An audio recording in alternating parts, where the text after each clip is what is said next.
안녕하세요. 오만사입니다. 사연 시작하겠습니다. 크리스마스가 다가오니 갑자기 2년 전에 겪었던 일들이 생각이 납니다.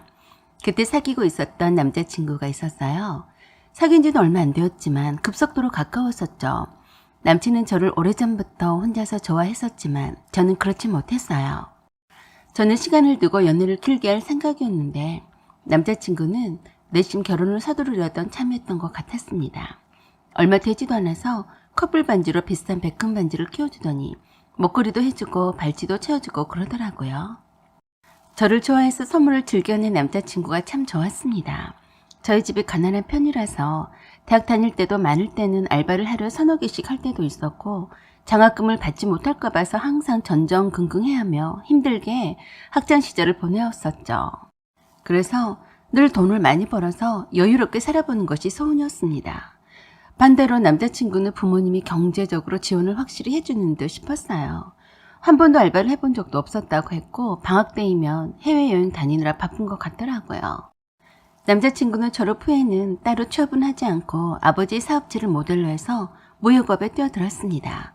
남친 아버지의 경험과 노하우를 바탕으로 했기 때문이고 남친 아버지가 곁에서 물심양면으로 도우셔서인지 시작부터 아주 잘된 편이어서 돈을 잘 번다고 저에게 자랑했어요. 그런 남자친구가 싫지가 않았습니다.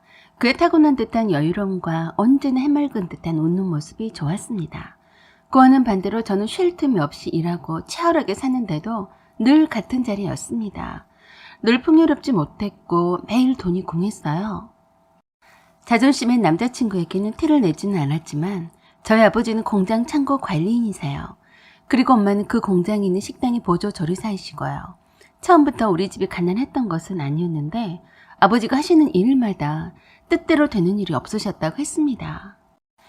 제 아래로는 남동생이 둘이나 있어서 제가 벌어서 동생들 학비도 용돈도 보태주어야 합니다. 부모님이 버시는 돈으로는 생활비를 감당키는 무리였어요. 아버지는 그 나이 때 비교적 좋은 대학에 나오셨는데 당시에 있는 대기업에도 골라서 갈 수도 있었다고 했습니다. 그때는 지금처럼 대기업이나 유명 은행이나 공기업에서도 지도교수 추천장만 있으면 바로 취업이 되었다더군요. 아버지 세대에는 더욱더 들어가기 힘들었다던 인류대학에 잘나가는 법과대학을 다니셨기 때문이었죠. 아버지가 사업을 하실 때에는 고등학교나 대학 동창회에도 잘 나가셨고 친구들과도 자주 어울리셨다고 하셨어요. 하지만 지금은 그렇지 못하고 계셨어요. 누가 알아차리기라도 할까 봐서 거의 운둔형처럼 숨어 지내듯이 아무하고도 연락을 하지 않고 지내고 계셨습니다. 그런 아버지가 늘 안쓰러웠어요. 수차례 걸쳐서 야심차게 시작했던 사업도 망하고 잘 나가던 주식도 큰 손해를 지고 빚을 지게 되면서부터 그때부터 그야말로 아버지는 공장 일부터 이것저것 돈 되는 잡일들을 마다하지 않고 하셨습니다. 당장의 빚을 갚고 먹고 살기 바빠서 닥치는 대로 힘든 일을 마다하지 않고 하시게 되었었죠. 경제적으로 주변의 도움을 받을 처지가 못 되었던 아버지는 그런 모습들을 친구들에게 보여주고 싶지 않으려 하셨습니다. 이제는 몸도 좋지 않으신 편이라서 그나마 편한 공장 창고 관리인에도 만족하셨어요. 그런 아버지를 엄마는 무척 마음 아파해 하셨어요. 좀 더 큰 일을 하실 뿐인데 일이 잘 풀리지 않아서 그런 것뿐이라고 하셨습니다. 잘 나가던 사업이 망하면 신사 한탄만 하다가 가족들에게 진산직만 부리는 인간들도 많은데 그러지 않고 자식들을 위해서 열심히 살아주는 아버지가 고맙다고 했습니다. 그래서 엄마는 제가 학교 선생님이나 안정된 회사에 취업하기를 원하셨어요. 물론 졸업 후에 취업한 회사에 몇 년을 다녔습니다. 하지만 생각했던 것보다 노력하고 일하는 것에 비해서 급여가 터무니없이 작다는 생각을 했습니다. 남동생들 뒷바라지와 부모님들의 노후까지 생각했던 저로서는 저축은커녕 말짱 이팔자 이 신세를 면치 못하겠더라고요. 그러면서 이런저런 돈 되는 부업거리를 찾다가 무역 온라인 사업을 하고 있는 지금의 남자친구에게 조언을 구했었죠. 그동안 호감을 가졌으면서도 내 주변만을 맴돌면서 대시를 하지 못했던 남자친구에게는 절호의 기회였던 거죠. 그렇게 해서 남자친구의 적극적인 대시 공세로 연애를 하기 시작했던 겁니다. 저는 저희 집 장녀로서 동생들과 몸이 편찮으신 아버지를 대신해서 돈을 많이 벌고 싶었습니다. 식당에서 참모 일을 하고 있는 엄마도 그만두시게 하고 편히 쉬게 해드리고 싶었어요. 그러자면 돈을 더 많이 벌어야 했고 결혼은 꿈도 꾸지 않았습니다. 그와는 반대로 남자친구는 제가 어려운 가정 형편인 줄은 알고는 있었어도 찢어지게 가난한 편은 아니라서 제가 그런 생각까지 갖고 있었는 줄은 몰랐었던 것 같았어요. 그냥 일 욕심이 많고 능력이 있고 똑똑한 예쁜 여자라고만 생각했던 거죠. 주로 저희들의 연애의 반경은 남자친구의 사업체와 제가 일하는 곳인 집 주변이었어요. 남자친구가 그 짧은 시간 내에 많은 수익을 올리고 있는 사업에 대해서 저는 지대한 관심을 보였고 끊임없이 그 노하우를 배우기 위해서 열심히 남자친구 사업체에 드나들었었죠. 남자친구는 결혼까지 생각하고 있는 아가씨와 연애 중이란 사실을 남친 가족에게 알렸던 모양입니다. 저와는 전혀 결혼 말은 오고 가지 않은 상태였는데 말이죠. 남자친구는 크리스마스 전날 저녁에 자기 사업체에 있는 직원들과 함께 작은 파티를 연다면서 오라고 했어요. 그래서 별 생각 없이 약속한 시간보다 조금 늦게 남자친구 사무실에 찾아갔습니다. 크리스마스 트리도 멋지게 해놓고 족발에 감자탕에 맥주 안주에 엄청 많이 차려놓고 파티 분위기를 연출을 해놨더라고요. 그리고 거기에 있는 남친의 어머니와 누나가 와 있었어요. 차린 음식들의 대부분은 남친의 어머니가 준비해 주신 거였더라고요. 남친이 톡으로 어머니와 누나가 올 거라고 보냈다는데 제가 바빠서 그만 보지 못했습니다. 평소 일하는 복장 그대로였죠. 그런 줄 알았다면 좀 더 신경 쓰고 왔거나 파티에 초대받아 온 입장이라서 뭐라도 선물이라도 준비했을 겁니다. 그날따라 하던 일이 마무리가 덜 되어서 남자친구의 성화에 못 이겨서 겨우 일을 끝내고 부랴부랴 달려왔던 거였어요. 이미 식사를 한참 하는 중이었고 남친의 어머니와 누나는 식사를 다 마쳤더라고요. 평소에 자주 드나들던 곳이라서 편한 마음으로 왔었는데 남친의 선물을 준비해야 한다는 걸 깜빡했었네요. 아주 이쁘게 장식한 트리 옆에 알록달록한 화려한 포장지로 쌓여서 놓여진 선물 꾸러미들을 보고서 생각이 나더군요. 남자친구가 어머니에게 저를 소개를 시켜줬고 공손히 인사를 드렸습니다. 솔직하게 제가 궁금해서 일부러 찾아왔다고 하셨어요. 남자친구의 누나도 그러더라고요. 우리 성철이한테서 많이 들었어요. 반가워요. 참 두 분 다 성품이 좋아 보였습니다. 남자친구의 어머니와 누나의 옆자리를 제 자리로 비워두고 기다렸더라고요.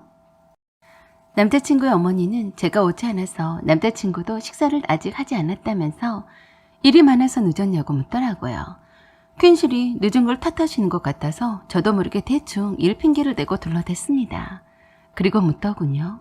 우리 아버지의 직업을요. 저희 아버지 일을 부끄럽게 생각해 본 적은 없었지만 무슨 면접 보듯이 질문하는 남자친구의 어머니 태도에 왠지 당황스러웠습니다. 그래도 솔직하게 말씀을 드렸어요. 공장 창고 관리인으로 일하고 계세요. 관리인? 변호사이시니? 아니요, 그냥. 그럼 공장 관리 책임자이시구나? 아니, 그게 아니고. 그러자 옆에서 듣고 있던 남자친구의 누나가 바로 그러더라고요. 그럼 혹시 경비서는 일을 하시는 거예요? 네, 그런 셈이죠. 그러자 갑자기 남자친구의 어머니와 누나의 표정이 놀라고 실망하는 눈치가 바로 보였습니다. 그런 남자친구의 어머니와 누나를 향해서 남자친구가 눈짓으로 가만히 있으라고 눈치를 주는 듯 했었고 그런 모습을 본 저는 자존심이 상하기 시작했습니다. 그래서 제가 말했어요. 저희 아버지가 직업이 창고 관리인이셔도 한 번도 부끄럽다고 생각해 본 적은 없습니다. 저희 아버지는 제가 아는 어느 누구보다도 제가 존경하는 분입니다. 그러자 남자친구의 어머니가 그러시더라고요. 누가 뭐라고 했니? 그럼 어머니는 집에 그냥 계시니? 아니요. 아버지와 같은 곳에 있는 식당에서 일하고 계십니다. 뭐? 식당 일을 한다고? 또 한 번 놀라며 톤이 높아진 목소리에 딱 봐도 완전 실망했다는 표현이 가득해 보였습니다. 남자친구 어머니는 그 뒤로는 더 이상 질문을 하지 않더군요. 냉랭한 정적감이 다 말해주는 듯 싶었습니다. 보자마자 물어보는 우리 부모님의 직업에 실망했다는 것을 금방 알겠더라고요. 남자친구의 어머니가 웃는 모습이 첫인상이 참 좋아 보였는데 그새 웃음기가 사라진 굳은 표정의 얼굴을 보니 참 마음이 불편했습니다. 먹던 음식이 찰 것 같아서 깨작거리다가 말았어요. 그러자 남자친구가 기분 전환이라도 시키려는 듯이 준비한 선물 증정식을 하기 시작했어요. 남자친구와 함께 일하는 직원 4명과 저를 포함해서 남자친구의 어머니와 누나 것까지 다 선물을 준비했더라고요. 특유의 유머를 섞어가며 선물을 주는데 다들 즐거운 분위기였습니다. 직원에게는 남자친구 회사명이 새긴 텀블러와 직원과 함께 만든 달력과 소정의 현금 봉투가 건네어졌어요. 다들 직원들과 함께 모델이 되어서 만든 달력을 보면서 신이 났었고 보너스 같은 예상치 못했던 현금 봉투에 박수치고 난리가 났습니다. 완전 파티 분위기가 제대로 났어요. 저도 얼른 사업을 잘 키워서 저렇게 해야지 라고 생각했습니다. 그리고 남자친구는 남자친구의 어머니에게도 선물을 드렸어요. 엄마, 그동안 저를 낳아서 키워주셔서 참 감사했습니다. 어머니 아들이 그동안 돈 많이 번 것도 다 어머니와 아버지 덕분이에요. 라고 하면서 큼지막한 선물을 드렸습니다. 남자친구의 그 곰살맞은 멘트와 생각보다 너무도 큰 선물 상자에 놀라서 엄청 좋아를 하시더라고요. 바로 선물을 펼쳐서 열어보시더니 감탄을 하셨습니다. 커플로 특별히 깔맞춘 유명 브랜드의 방한용 코트였어요.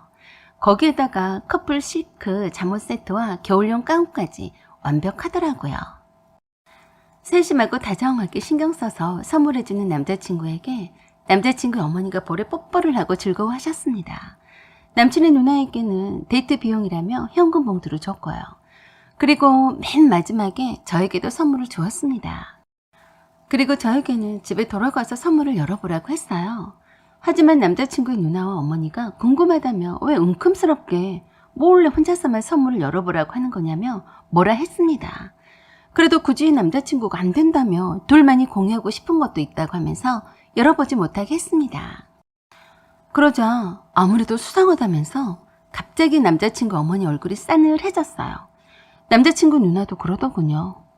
야, 궁금하게 뭘 그리 숨겨. 좀 보면 어떻다고. 그래서 제가 남자친구에게 그랬어요. 그래, 궁금한데 지금 보자. 제 말이 채 떨어지기가 무섭게 바로 남자친구의 누나가 제 선물 꾸러미를 뜯기 시작했습니다. 그러자 남자친구가 그러는 자기 누나에게 소리쳤어요. 누나, 지금 뭐하는 짓이야? 남의 선물을. 라고 하면서 선물을 못 뜯도록 가로챘습니다. 저도 남자친구 누나 행동에 좀 불쾌했었죠. 남자친구의 누나는 그러더라고요. 아니, 궁금한데 지니 씨도 풀어보자고 하잖니. 지니 씨, 얼른 풀어보세요. 그렇지만 저는 생각을 바꿨어요. 남자친구가 뜯지 말라고 하는 데는 이유가 있다고 생각해서 선물을 주는 사람의 성의를 생각해서 집에 가서 혼자서 풀어보겠다고 했습니다. 그랬더니 남친 누나가 남친을 보면서 그러더라고요. 유난을 떤다. 궁금해서 지금 보면 어떻다고. 좀 수상하네. 남자친구 어머니는 저에게 그러시더군요. 지니 씨는 우리 아들에게 선물은 하지 않는 거예요? 얘 엄청 사랑꾼이라서 선물을 자주 했을 텐데. 네, 미처 준비를 못했어요. 미안해 성철 씨, 잊지 않고 달래 선물은 꼭 할게. 라고 했는데 남자친구 어머니 표정이 조금 못마땅해 한 것 같았습니다. 이래저래 불편해진 마음에 화장실에 다녀오겠다고 하고서는 남자친구를 불러내서 잠깐 보자고 했어요. 화장실에 가는 길에 남자친구에게 말했습니다. 성철 씨, 어머니가 나를 참 마음에 들어 하지 않는 것 같다. 하필 이렇게 아무 준비도 없이 깨치지한 모습으로 나타났으니. 라고 했더니 남자친구는 미안하다며 어머니가 저를 보고 싶다고 친척부터 말씀하셨는데 제가 늘 바쁜 관계로 미루고 미뤄졌다고 하더군요.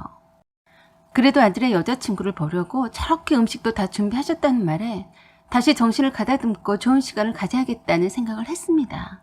그리고 화장실에 다녀왔는데 글쎄 난리가 났더라고요. 직원들이 서로 앞다퉈서 제 남자친구가 최고다고 하는데 무슨 말인가 했어요. 저와 남자친구가 나간 사이에 남친의 누나가 그 새 선물을 열어봤더라고요. 그냥 궁금해서 아무도 모르게 티나지 않게 보고 못 본 척 하려고 했었는데 샤넬 명품 백이 들어있는 걸 보고서 기절 초풍할 뻔했다네요. 놀라서 뒤로 나자빠질 뻔한 남친 누나를 보고서 모두들 달려들어 펼쳐봤다고 했습니다. 감탄을 하는 직원들과는 다르게 남친의 어머니와 누나는 기가 막혀하는 모습이었습니다. 마치 남친에게 미쳐도 단단히 미쳤다는 표정으로 째려보고 계셨어요. 그 모습만으로도 많은 걸 말해주더군요. 엄마, 누나, 지금 예의 없이 무슨 짓이야? 어쩐지 이상하게 감춘다 했다. 무슨 큰 잘못이나 한 것처럼 엄하게 남자친구를 바라보시는데 저는 참 무안했습니다. 그래서 제가 그랬네요. 성철 씨, 내게 이런 과분한 선물은 고마운데 난 받을 수 없겠어. 그 마음만은 받은 걸로 할게. 그리고 성철 씨 어머니 처음 뵌 자리에서 먼저 가게 되어서 죄송하네요. 전 이만 가보겠습니다. 라고 하고 나와버렸습니다. 남자친구는 저를 쩔레쩔레 따라 나와서는 계속 미안하다고 했어요. 저는 그냥 미안해 할 필요 없다고 다시 한번 말해주고 집으로 돌아가려고 했는데 바래다 주겠다면서 샤넬백이 든 선물 상자까지 들고 왔더라고요. 저는 거듭해서 선물을 받지 않겠다고 단호히 말을 했고 혼자서 택시 타고 가겠다면서 집으로 돌아왔습니다. 그동안 남친에게 받은 선물은 차고도 넘치네요. 저는 제대로 된 선물 한 번 못 해준 것이 사실입니다. 샤넬백은 저에게는 과분하고 지나치게 사치스러운 선물임에는 틀림없습니다.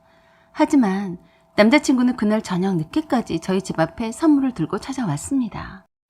자기가 이 선물을 사면서 얼마나 행복했고 즐거웠는지 모른다면서 저를 향한 그런 진심 어린 마음을 거절하지 말아달라더군요. 이런 기쁨과 보람 때문에 또 열심히 일할 수 있고 신나는 하루하루를 살 수 있는 거라면서 저를 향한 사랑하는 마음을 전했습니다. 저는 남자친구의 그 말에 감복을 했고 남자친구를 향한 마음이 더 깊어지는 듯 했습니다. 그렇지만 그 다음 날 남자친구의 어머니에게서 전화가 왔습니다. 간단히 말해서 잠깐 사귀는 것까지야 뭐라고 할 말은 못하겠지만 결혼은 절대 반대하니까 알아서 처신하라더군요. 그리고 두 번 다시 얼굴을 보거나 연락할 일이 없게 해달라고 부탁했습니다. 그리고 그러시더군요. 어차피 헤어질 텐데 내 아들이 어제 선물해준 샤넬백은 돌려주도록 해요.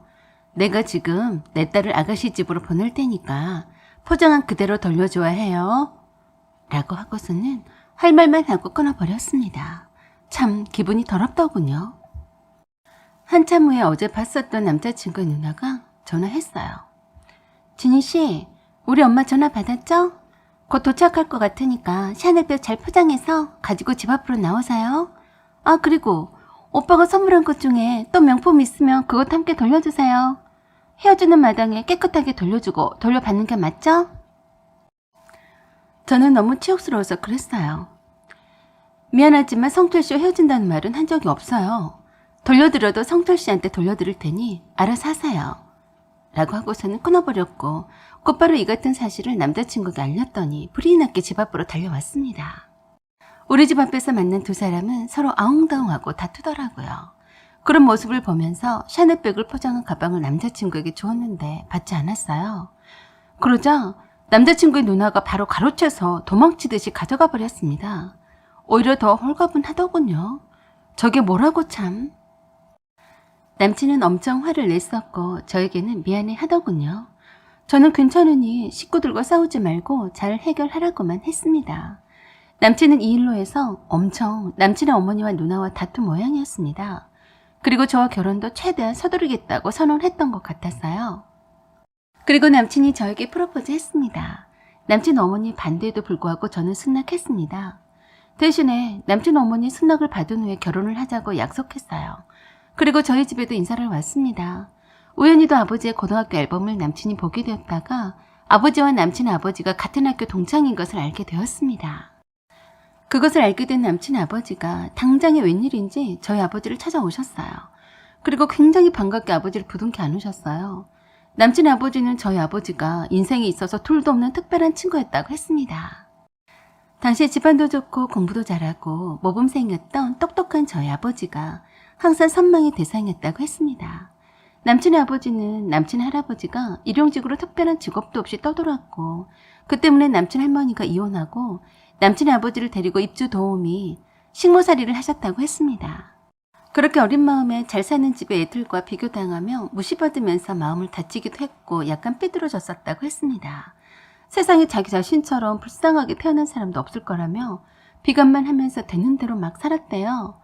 그런데 고등학교란 곳에 왔더니 생전 처음에 자기에게 진심 어린 바른 말을 해주는 사람이 생겼답니다. 그게 바로 저희 아버지셨대요. 공부도 거의 꼴찌에 가까웠고 사고란 사고는 다 치고 다니는 남친 아버지에게 학교 선생님들도 아무도 건들지도 않았고 간섭하지도 않으려 했대요.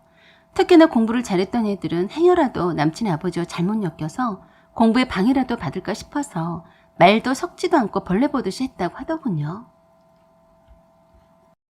한마디로 문제아로 낙인 찍혔었는데 반에서 1등을 놓치지 않았던 공부 잘하는 수재인 저희 아버지가 먼저 친구를 하자고 했다네요. 그리고 그렇게 싫어하는 가정 환경에서 벗어나려면 공부를 해야 한다며 포기하지 말라고 했답니다. 그때가 고등학교 1학년 때였는데 신선한 충격이었다고 했습니다. 공부도 잘하고 부족함이 없는 애가 친구하자고 하면서 뼛속 깊이 와닿는 속 깊은 소리에 조금씩 변화하기 시작했는데 3년 내내 반이 갈라졌어도 계속 연락을 주고받았다고 했습니다. 고3 때부터 공부하느라 연락이 뜸해지면서 남친의 아버지가 재수하고 저희 아버지가 대학에 진학하면서 서로 연락이 끊겼다고 했어요. 그 후로 잊지 못하고 동창회에서 소식을 듣긴 했지만 만날 수는 없었다고 했는데 이렇게 만나게 되어서 얼마나 기쁜지 모른다고 했어요. 남친의 아버지가 이렇게 자수성가하게 되고 잘 살게 된 것이 모두 다 저희 아버지를 만난 덕분이라고 했습니다. 저희 아버지가 몸이 좀 좋지 않으셔서 공장에 창고 관리인으로 있으면서 그동안 동창회에도 나오지 않았고 친구들과도 연락을 끊고 살았다는 것을 알고서는 안타까워서 울기까지 하셨습니다. 그리고 어느 날 남친의 아버지가 남친의 어머니와 누나를 데리고 찾아왔습니다. 그리고 대신해서 사과를 한다고 하시면서 자기 주제를 잠시 망각한 탓이라며 용서를 비셨어요. 남친 아버지의 말씀에 의하면 남친 어머니는 연탄 배달집의 딸이었대요. 사실 따지고 보면 그리 집안을 내세울 만한 것도 없으면서 그런 거만을 떨었다면서 용서를 빌게 하기 위해서 함께 왔다고 했습니다. 남친 어머니와 누나는 고개를 푹 숙이면서 제 손을 잡고 잘못했다며 미안하다고 했습니다. 그리고 가져갔던 샤넬백을 다시 돌려주면서 제발 받아달라고 하더라고요. 그리고 남친과 결혼을 해달라고도 부탁을 하시더라고요.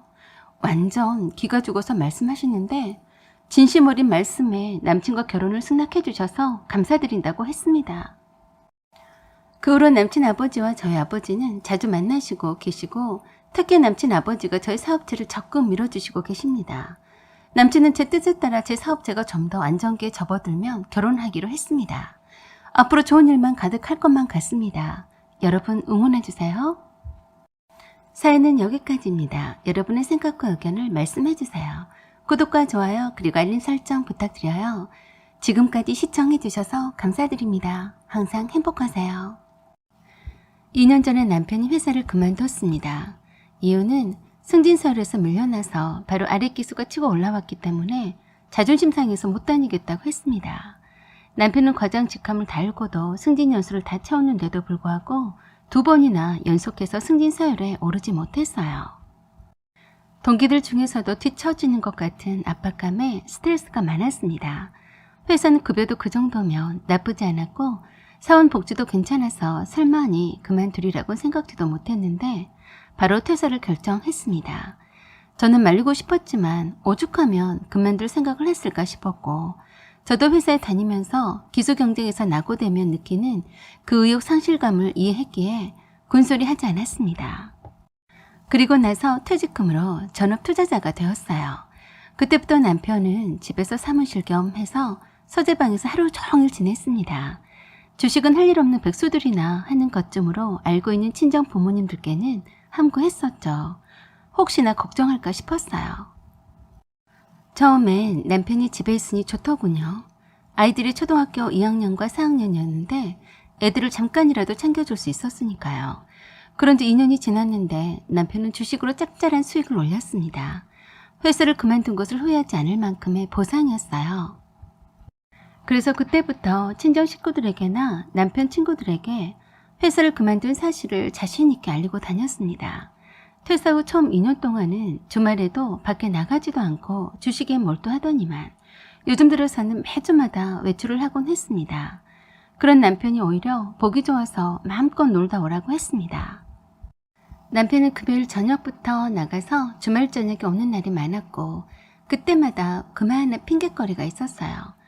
평일엔 제 대신에 아이들도 챙기고 집안 살림도 튼튼히 하고 있어서 저는 별 의심 없이 남편이 숨통 좀 트이라고 별 간섭을 하지 않았습니다. 남편이 회사를 다닐 때보다 더 생활비를 많이 내놓았고 무엇보다 아이들 간식과 학원 가기 전에 밥도 챙겨주곤 해서 제가 퇴근 시간이 여유로워져 한결 편했거든요. 그러다 보니 어느덧 남편 얼굴 보기가 힘들어졌습니다. 서로 생활 동선이 다르다 보니 한 지붕 아래 살고 있으면서도 남남 같았네요. 그러던 어느 날 동서에게서 톡이 왔습니다. 형님, 잘 계시죠? 한가한 시간에 연락 주세요. 그래서 점심 식사하러 가면서 전화를 했어요.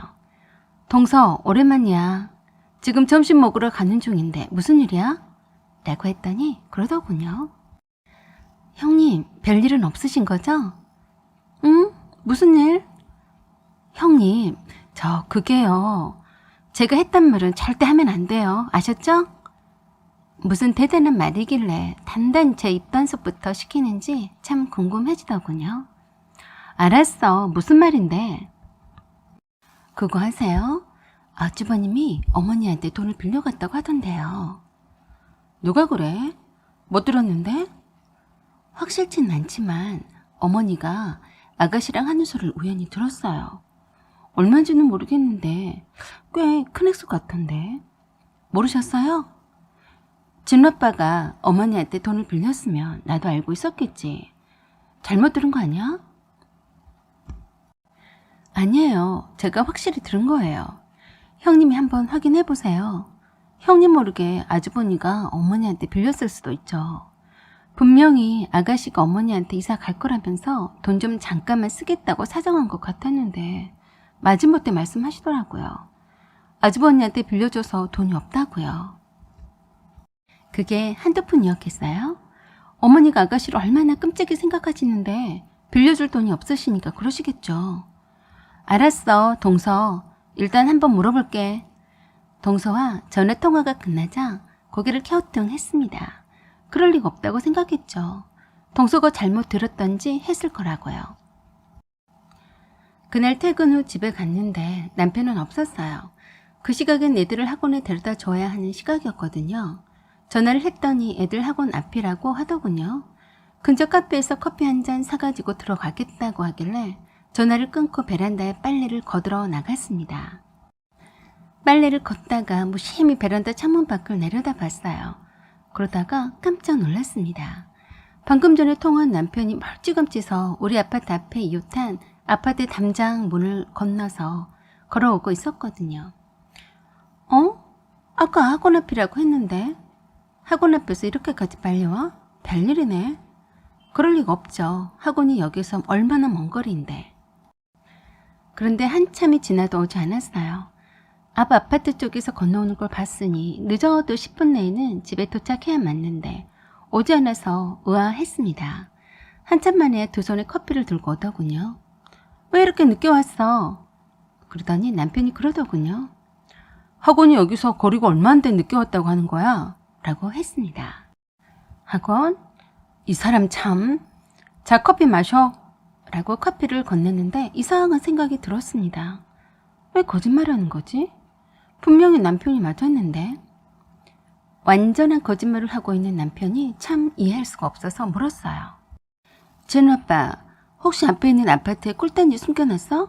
라고 물었더니 화들짝 놀라더니 커피를 떨어뜨렸습니다. 왜 그래? 진짜 뭘 숨겨놨나 보네? 라고 했더니 아니야, 무슨 소리를 하는 거야? 하고서 말꼬리를 늘리더군요. 그래서 감을 잡았습니다. 남편은 거짓말하거나 찔린 게 있으면 말꼬리를 늘어뜨리곤 했거든요. 나한테 거짓 없이 말해. 자기 얼굴에 다 써져 있어. 나 지금 거짓말하고 있다고. 라고 가볍게 말했을 뿐인데 남편은 더욱 사색이 다 된 얼굴로 저를 멍하니 쳐다봤습니다. 정신 차려, 진우 오빠. 왜 그래? 라고 하면서 바닥에 커피물을 마른 걸레로 닦았습니다. 남편은 그때까지도 멍하니 저만 쳐다보면서 생각이 많은 복잡한 얼굴이었어요. 왜 그랬어? 아까 보니까 앞쪽 아파트 쪽에서 걸어오던데 왜 나한테 학원 앞이라고 거짓말했어? 라고 하자 털썩 주저앉더니 그러더라고요. 혜란아, 내가 다 말해줄 테니까 나 용서해 줄 거지? 라고 사뭇 심각한 표정이었어요. 저는 그런 남편이 조금 걱정이 되었어요. 정말 동서 말대로 어머니한테 나 모르게 돈을 많이 빌렸었나 싶었습니다. 일단 들어보고 용서할 일인지 아닌지 그 다음에 생각할게. 라고 했더니 말하기 시작했습니다. 그런데 정말 의외였어요. 어느 날 남편이 마트에 잠깐 들렸다가 누군가 아는 체를 해서 봤더니 예전에 입주과에 하던 집의 딸이었대요. 너무나 반가웠대요. 대학교 다니기 위해서 처음으로 서울에 올라왔을 때 사촌형의 소개로 입주 과외를 했었다고 하더군요. 그때는 입주 과외를 많이 하는 편은 아니었지만 심심치 않게 알게 모르게 했었다는군요. 지방에서 올라와서 저렴한 방을 구하기도 쉽지도 않았고 너무 저렴한 방은 그만한 이유가 다 있어서 참 난감했었는데 다행히도 연준의 집을 소개받았다고 했습니다.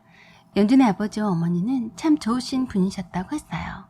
연주를 고등학교 1학년 때부터 맡아서 과외 지도를 3년간 했었는데 참 따뜻하게 한 가족처럼 대해주셨다고 했습니다. 연주가 대학에 입학하자 더 이상 과외를 지도할 필요가 없어서 남편이 따로 방을 구해서 나왔다고 하더군요. 연준의 아버지는 중국과 일본을 오가며 무역업을 하시는 분이셨고 어머니는 화가셨대요. 개인전을 할 때 몇 번 가본 기억이 있다고 했습니다. 연준의 집에서 나온 후로 곧바로 미루었던 군대에 입대하게 되었고 제대 후에는 취업 준비하느라 서로 연락도 없이 잊고 살았었는데 우연히 알아보는 연주를 보고 무척 반가웠다고 했습니다. 그런데 앞동의 아파트에 살고 있더랍니다. 너무 오랜만이어서 무척 반갑기도 하고 그동안 어떻게 살았는지 궁금하기도 해서 근처 카페에서 만나서 얘기해보니 연준의 아버지는 돌아가셨고 어머니는 그 충격으로 몸이 많이 좋지 않아서 요양원에 계신다고 했대요. 연준의 아버지가 믿었던 사람한테 배신당하고 회사 돈을 횡령당했는데 그것 때문에 많은 빚을 지게 되었다고 했답니다. 설상가상으로 스트레스를 많이 받으셨던 연준의 아버지가 고혈압으로 쓰러져서 돌아가셨다고 하더래요. 다행히도 연주를 과외 지도를 할 때 유학을 가 있었던 연주 친오빠가 연준의 아버지 회사에 뒷수습을 하느라 동분서주하고 있다는 말을 전해 듣고 남일 같지 않더래요. 연주는 결혼해서 어린 아들이 하나 있지만 남편이 아버지 회사가 휘청거리고 힘들어지니까 나 몰라라 하고 연준의 아버지가 그 지경이 됐는데도 연주를 위로하고 도우려고 하지 않아서 지금은 서로 별거 중이라고 했습니다. 그동안 얼마나 힘들고 마음속에 맺힌 것들이 많았는지 한없이 처량하게 울면서 하소연을 하는지 불쌍해서 연락해오면 자주 만났다고 했습니다. 그러다가 정이 들었다고 하더군요. 남편도 그렇게 빠져들 줄은 몰랐는데 연주가 불쌍해서 얘기를 계속 들어주다 보니 연주 아들과 함께 야외로 놀러도 가고 놀이동산에도 가고 하면서 기분 전환을 시켜주고 싶었다네요. 참 웃기고 자빠졌더군요. 그동안 어서 나가서 바깥 공기를 쐬고 오라고 등 떠밀었더니 딴 여자를 만나고 있었다니요. 그럼 내가 회사에서 일하고 있을 때 수시로 연준의 집에 왔다 갔다 했겠네. 미안해. 내가 잘못했어. 엄마가 이미 알아버려서 어차피 네가 아는 건 시간 문제라고 생각해서 그 전에 맘 정리하고 만나지 않으려고 했는데 라고 했습니다. 뭐? 어머니가 아신다고? 그렇게 됐어. 언제부터? 좀 오래됐어. 저는 갑자기 머리가 멍청해진 것 같았어요. 지금 내 앞에 있는 내 남편이 말하고 있는 것이 맞는 건지 의심스러웠고 정말 자기 입으로 자기가 바람 피웠었다고 고백하고 있는 사실이 맞는 건지 믿기지 않았습니다. 저는 기껏 한단 소리가 나한테 더 속인 건 없니? 이왕 한 김에 다 풀어놔봐 라고 했습니다. 없어. 그럼 연주란 내는 사랑하니? 대답을 바로 못했어요. 대답을 못한 것을 보니까 연주를 사랑한다고 말하고 싶은 거겠지? 아니야. 사랑인지 뭔지는 모르겠어. 난 그냥 그 애가 가여워서 그랬던 거야. 그 이상도 아니야. 난 우리 가족이 소중해. 다시 한번 물을게. 더 이상 나를 속이면 넌 끝장이야. 나한테 더 숨긴 게 있으면 지금 말해. 그랬더니 그때서야 말을 했습니다. 사실은 엄마한테 돈을 조금 빌렸어. 얼마? 3억. 3억이나? 그 돈 모두 다 가져다가 그 여자한테 줬니? 라고 물었어요. 아니야. 모두 다 내 주식하는데 투자한 거야. 맹세해. 저는 믿지 못하겠으니 증거를 보여주라고 했더니 주식 계좌를 열어서 보여주더라고요. 그러면서 그 와중에도 자기가 얼마나 주식 투자를 잘하고 있는지 보라면서 자랑하더라고요. 일단 그나마 한숨은 돌렸습니다. 그래서 남편한테 말했습니다. 내가 억울하게 내 남편의 마음도 그 여자한테 뺏겼는데 돈까지 넘어가면 그땐 정말 뒤집어 줄 거야. 알았지? 알았어. 그런 무책임한 일은 절대 없을 거야. 우리 애들을 걸고 맹세해. 무책임이라고 했니? 그렇게 지조 없이 딴 여자한테 쉽게 넘어간 사람이 가져다 쓸 말이 아닌데 정신 차려라 라고 했습니다. 지금 이 자리에서 확실히 말해.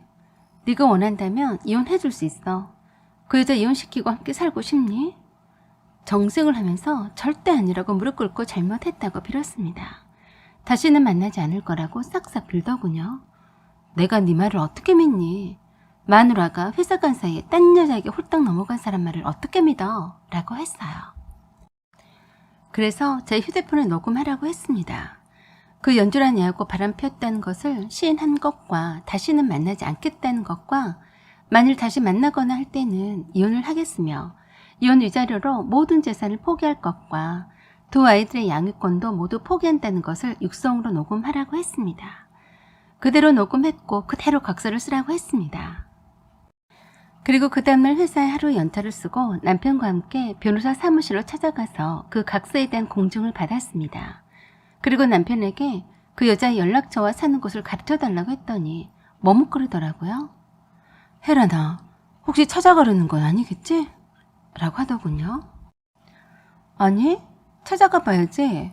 어떤 여자인지도 궁금하기도 하고 자기한테는 다짐을 받았지만 그 여자 생각은 어떤지 알아봐야잖아. 왜? 내가 그 여자를 어떻게 할까봐 벌써부터 걱정되니? 내가 알아서 할 테니까 그만둬. 뭐라고? 네가 또 그 여자를 만나겠다는 거니? 난 절대 다시 만나는 꼴은 못 본다 라고 했어요. 저는 단호하게 남편에게 말하고 조용히 잘 해결할 수 있는지 연주란 여자를 만나러 갔습니다. 남편은 불안해하면서 안절부절했어요. 저는 그런 남편을 보면서 더욱 차분해졌습니다. 솔직히 남편이 다른 여자를 만났었다고 할 때부터 남편에 대한 마음을 저 밑바닥에 내려놓았었어요. 남편이 먼저 고백하고 반성하길래 기회는 한 번 더 주자고만 생각했을 뿐이지 남편을 결코 용서한 것은 아니었습니다. 내 아이들과 남편과 저는 한 가족이었는데 내게 신의를 저버리고 딴 데로 눈돌아간 것은 저에게 심한 배신감을 안겨준 거였어요. 그래서 지켜보면서 조금만이라도 정말 아니다 싶으면 이혼까지도 고려해볼 참이었습니다. 우리 아파트 앞에 있는 아파트 단지라서 무척 가까웠어요. 정말 가까운 사이라면 슬리퍼만 신고 왔다 갔다 할 정도였더라고요. 역시나 배를 눌렀을 때 남편이 미리 연락을 해줬는지 바로 문을 열어주면서 들어오라고 하더군요. 젊고 아름다운 여자였어요. 아들이 있다고 들었는데 지금 자고 있냐고 했더니 유치원에 갔다고 하더라고요. 살짝 긴장을 하는 눈치였는데 의외로 제가 이웃집 아줌마가 놀러 온 것처럼 편하게 말하기 시작하자 안도하는 것처럼 보였습니다. 저를 소파로 안내하면서 따뜻한 차 한 잔을 내어왔습니다. 그리고 제가 말했습니다. 저는 당신을 탓하러 온 게 아니에요. 당신의 생각을 알고 싶어서 온 겁니다. 내 남편과 어떻게 하실 생각이에요? 이혼은 하신 건가요? 라고 물었습니다. 의외로 담백한 제 질문에 놀란 눈치였어요. 아무 말도 하지 않고 있길래 말했습니다. 나 싫다는 남자랑 억지로 살 생각은 애초에 없어요. 당신이 내 남편이 없으면 절대 살 수 없다고 한다면 내 남편을 데려가도 괜찮아요. 그래서 당신의 생각은 어떤지 알고 싶어서 왔네요. 이런 식으로 계속 살 수는 없으니까요. 라고 말했습니다. 그리고 남편이 녹음했던 내용을 틀어주었습니다. 절대로 만나지 않겠으며 다시 만날 때는 모든 것을 포기하겠다는 서약과 함께 가정을 절대 지키겠다는 맹세가 담겨있는 녹음을 듣고서 울음을 터뜨리더군요. 그래서 제가 말했어요. 저는 남편과 연주 씨가 원한다면 언제든지 보내드릴 준비가 다 되었어요. 하지만 남편의 뜻이 이러하니 알려드리려고 한 것뿐이에요. 들으신 대로 남편은 그 어떤 이유로든지 다시 만나지 않겠다고 약속했어요. 그렇지만 아무리 당신이 아직 이혼 전이더라도 내 남편이 없으면 안 된다고 한다면 저도 어쩔 수 없이 남편과 이혼해야 돼요. 라고 했습니다. 어차피 나 모르게 또 계속 만날 테니까 그렇게는 살 수 없잖아요. 그러는 와중에도 계속 눈물만 흐르더라고요.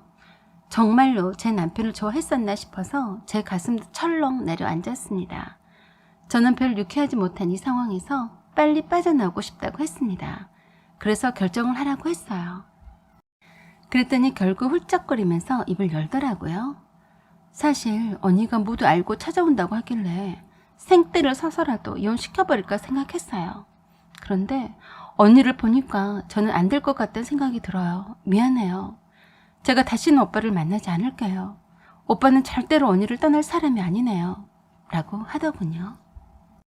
참 서글프게 울고 있는 모습을 보니 가증스러운 것이 아니라 속이 상했습니다. 본성은 여리고 착한 여자인 것 같은데 어쩌다 힘들고 외롭다 보니 내 남편에게 빠졌구나 라고 생각이 들더군요. 전 얼마든지 내 남편을 내어줄 수 있었는데 오히려 미안하다며 뺏지 않겠다고 하다니 그 여자의 떨어지는 눈물에서 진심이 엿보여서 저도 눈물이 날 뻔했습니다. 그 여자 아파트에서 나오니 그동안 잘 눈에 띄지도 않던 낙엽들이 바람에 날렸습니다. 하늘을 쳐다봤습니다. 어디론가 휘잉하니 바람 따라 거닐고만 싶더군요. 남편은 집에서 내가 그 여자한테 어떻게 했었는지 궁금해서 미칠 지경이겠죠. 아니나 다를까 그새 남편에게서 전화가 왔습니다. 그새 못 참고 그 여자랑 통화했구나? 아니야, 연주가 전화했어. 너한테는 못 당하겠다고 하면서 다시는 만나지 말자고 하더라. 그래서 그렇게 헤어졌어. 걱정하지 마.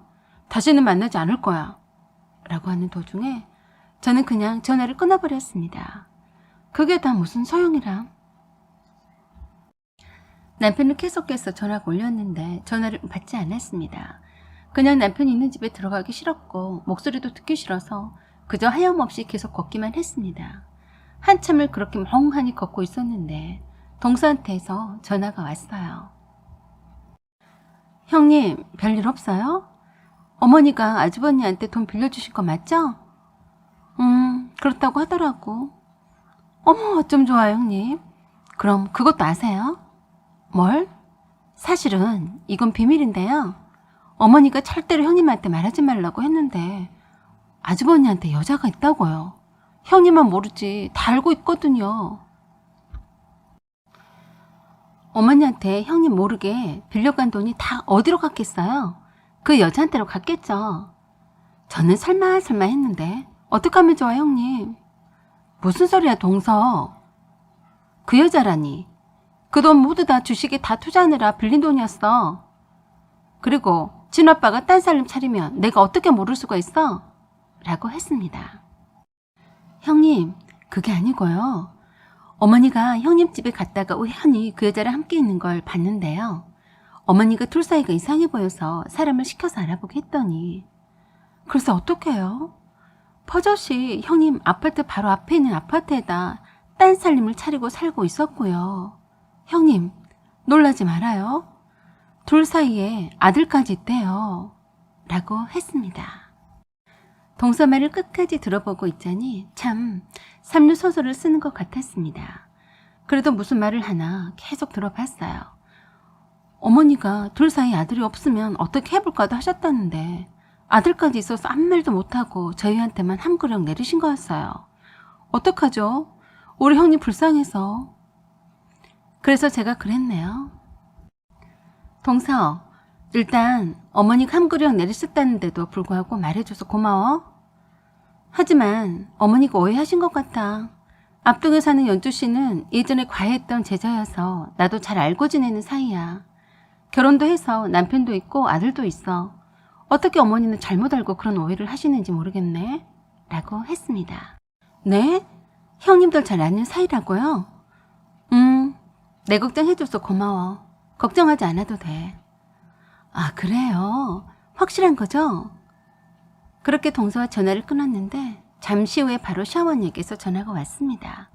아마도 동서가 어머니께 그새 전화를 한 모양이었어요.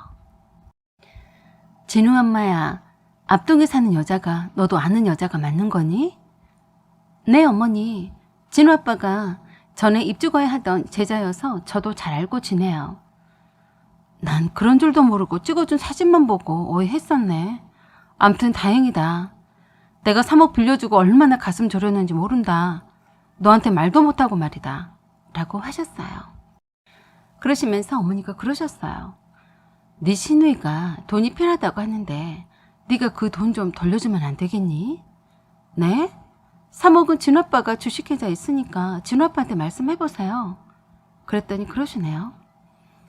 이왕 한창 재미있게 수익 보고 있는데 그 돈 돌려달라고 하면 되겠니? 네가 한 1억 정도는 모아둔 돈 있을 것 아니냐 라고 하셨어요.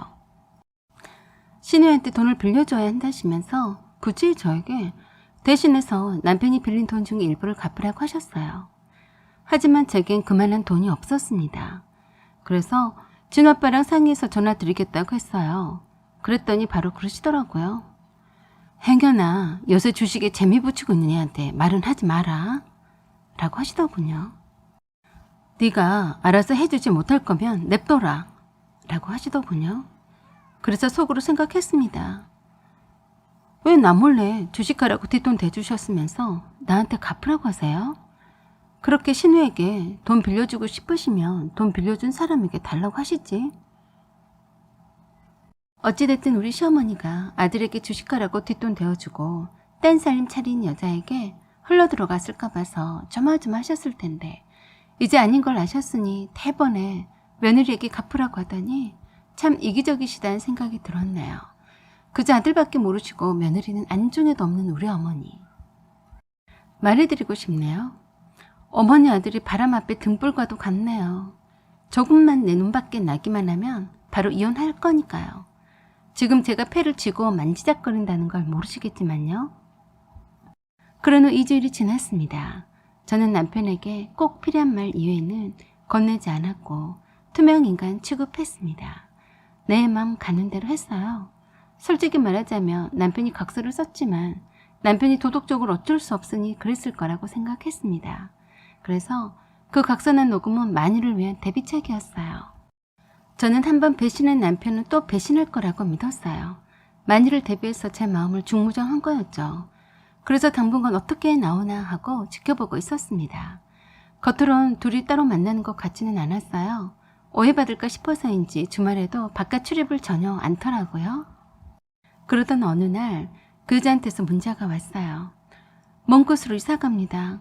남편과 이혼을 했어요. 언니와 한 약속은 잘 지킬게요. 그동안 미안했어요. 저는 그 여자의 문자를 받고 속이 후련한 것이 아니라 뭔지 모르지만 내가 이 둘 사이의 가정을 지킨다는 이유로 끼어들어도 되는 건가 싶었어요. 남편이 전 연인을 떠나보내고 애틋한 감정으로 혼자서 그리워하고 있지는 않는지 그런 생각도 불현듯 들었고요. 그 여자가 자기 남편과 이혼을 했다고 하니까 제 남편에게 그 여자에게 가고 싶으면 가라고 할까 하고도 생각했습니다. 왜냐하면 요새 들어서 부쩍 남편이 제 곁에 있는 것이 불편해졌거든요. 제 남편이 없는 상황을 상상해봤습니다. 저는 없어도 되겠지만 아이들은 아빠를 찾을 게 분명했어요. 하지만 저는 남편이 없어도 살 수 있을 것 같았습니다. 그래서 용기를 내어서 남편에게 말했습니다. 연주 씨가 이혼을 했대. 알고 있어? 아니, 내가 어떻게 알아. 이제 그 얘긴 그만하자. 라고 하더군요. 마지막으로 한 번만 더 기회를 줄게. 그 여자한테 가고 싶으면 가. 난 괜찮아. 애들 데리고 혼자 잘 살 수 있어. 진심이야. 내가 마음 변하기 전에 빨리 결정해. 이혼해준다고 할 때 이혼하자. 그러자 남편이 저를 붙잡고 사정했습니다. 이젠 그만하자. 나 절대로 이혼 못해.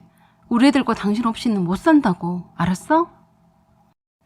그리고는 무릎 꿇고 사정을 하며 빌었습니다. 다시는 신의를 저버리는 일은 하지 않겠으니 용서를 해달라고 거듭 빌었어요. 제가 그런 남편에게 그랬습니다. 난 그냥 둘 사이가 너무 애틋한 것 아닌가 싶어서 내가 방해하고 싶지 않았을 뿐이야. 난 당신 없이도 살 수 있는데 혹시라도 당신은 그 여자를 그리워하면서 살까 봐서 껍데기랑 사는 건 끔찍한 일이거든. 이라고 했습니다. 저는 더 이상 그 여자에 대해서 말은 꺼내지 않겠지만 앞으로 일주일 동안의 시간을 주겠다고 했습니다. 그랬더니 남편이 그러더군요. 내가 잘못했으니까 내가 노력할게. 라고 하면서 그렇지 않아도 집안일을 잘 도와주는 편이었는데 더욱더 열심히 가사일을 돌보면서 아들, 딸에게도 더욱더 잘하더라고요. 우리 아이들은 저보다 남편을 더 좋아합니다. 남편이 항상 집에 있으면서 잘 놀아주고 먹는 것도 잘 챙겨주고 공부도 가르쳐주고 저보다 더 아빠랑 대화하는 걸 좋아합니다. 그런 모습을 보면 참 보기 좋네요. 언제까지 갈지는 모르겠지만요. 일단 가는 데까진 가보려고 합니다. 전 모든 걸 훌훌 털어버리고 싶지만 그렇지 못했습니다. 정말 다 싫다 라고 힘껏 외쳐보고 싶은 심정을 이해하시나요? 오늘따라 하늘에 맘껏 날아다니는 새들이 부러운 것은 왜 그럴까요? 사연은 여기까지입니다. 여러분의 생각과 의견을 댓글로 달아주세요. 여러가지 환경 변화로 인해서 적절치 못하거나 부정적인 언어나 비방성 글은 삭제할 수 있음을 말씀드립니다. 하지만 건설적인 조언은 귀담아 듣겠습니다. 구독과 좋아요 그리고 알림 설정 부탁드립니다. 여기까지 시청해주셔서 감사드립니다. 안녕하세요. 우만사입니다.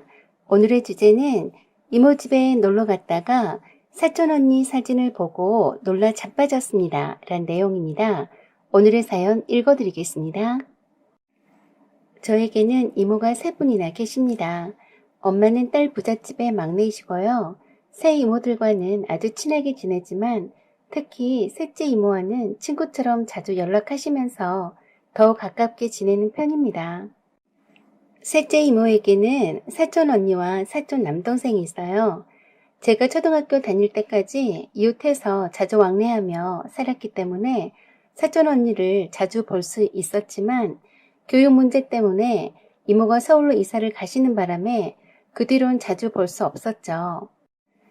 셋째 이모만 가끔씩 엄마 보러 내려오곤 하셨지만 사촌 언니를 볼 일이 그닥 없었습니다.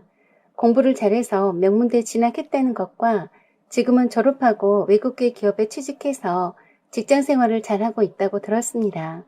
사촌 동생도 공부를 잘해서 역시 명문대에 입학했다고 했습니다. 저는 집안 국립대에 다니고 있었고 취업 준비 때문에 잠시 휴학 중에 있었어요. 그러던 중에 친척 결혼식 때문에 엄마가 함께 서울에 가자고 해서 셋째 이모 집에 이사 후 처음 가보게 되었습니다. 서울에서 친척 결혼식장에서 오랜만에 셋째 이모를 만났습니다. 안 본 사이에 많이 나이 들어 보이셔서 마음이 안쓰럽더군요. 저희 엄마는 물론 셋째 이모보단 나이도 어리긴 하지만 맨날 보는 얼굴이라서인지 그대로인 것 같은데 이모들은 볼 때마다 달라 보이더라고요. 친척 결혼식이 끝난 후에 셋째 이모네 집으로 갔습니다. 온 김에 며칠 동안 서울 구경도 좀 하다가 내려가라고 해서 그를 참였어요. 사촌 언니는 연차 쓰고 여행 중이었고 사촌 남동생은 학교 기숙사에 들어간 후론 집에 콧배기도 안 비친다고 했습니다. 이숙도 정년 퇴직하셔서 산으로 들러 다니시는데 이모는 관절염이 있으셔서 주로 집에만 계신다고 하니까 마음이 아프더라고요. 저희 엄마랑 4살 차이밖에 안 되는데 벌써 관절염 때문에 거동 힘드시다고 하니까 엄마가 많이 걱정하셨습니다.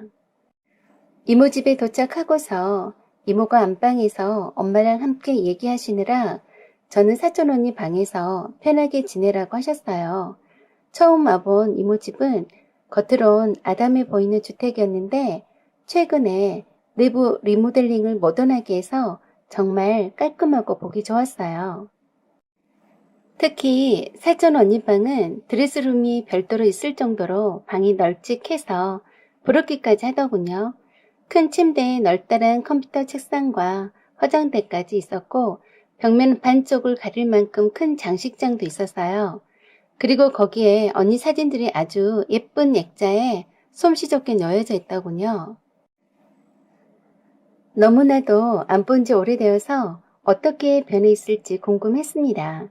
언니 사진을 호기심 어린 눈으로 쳐다봤습니다. 그런데 좀 이상했어요.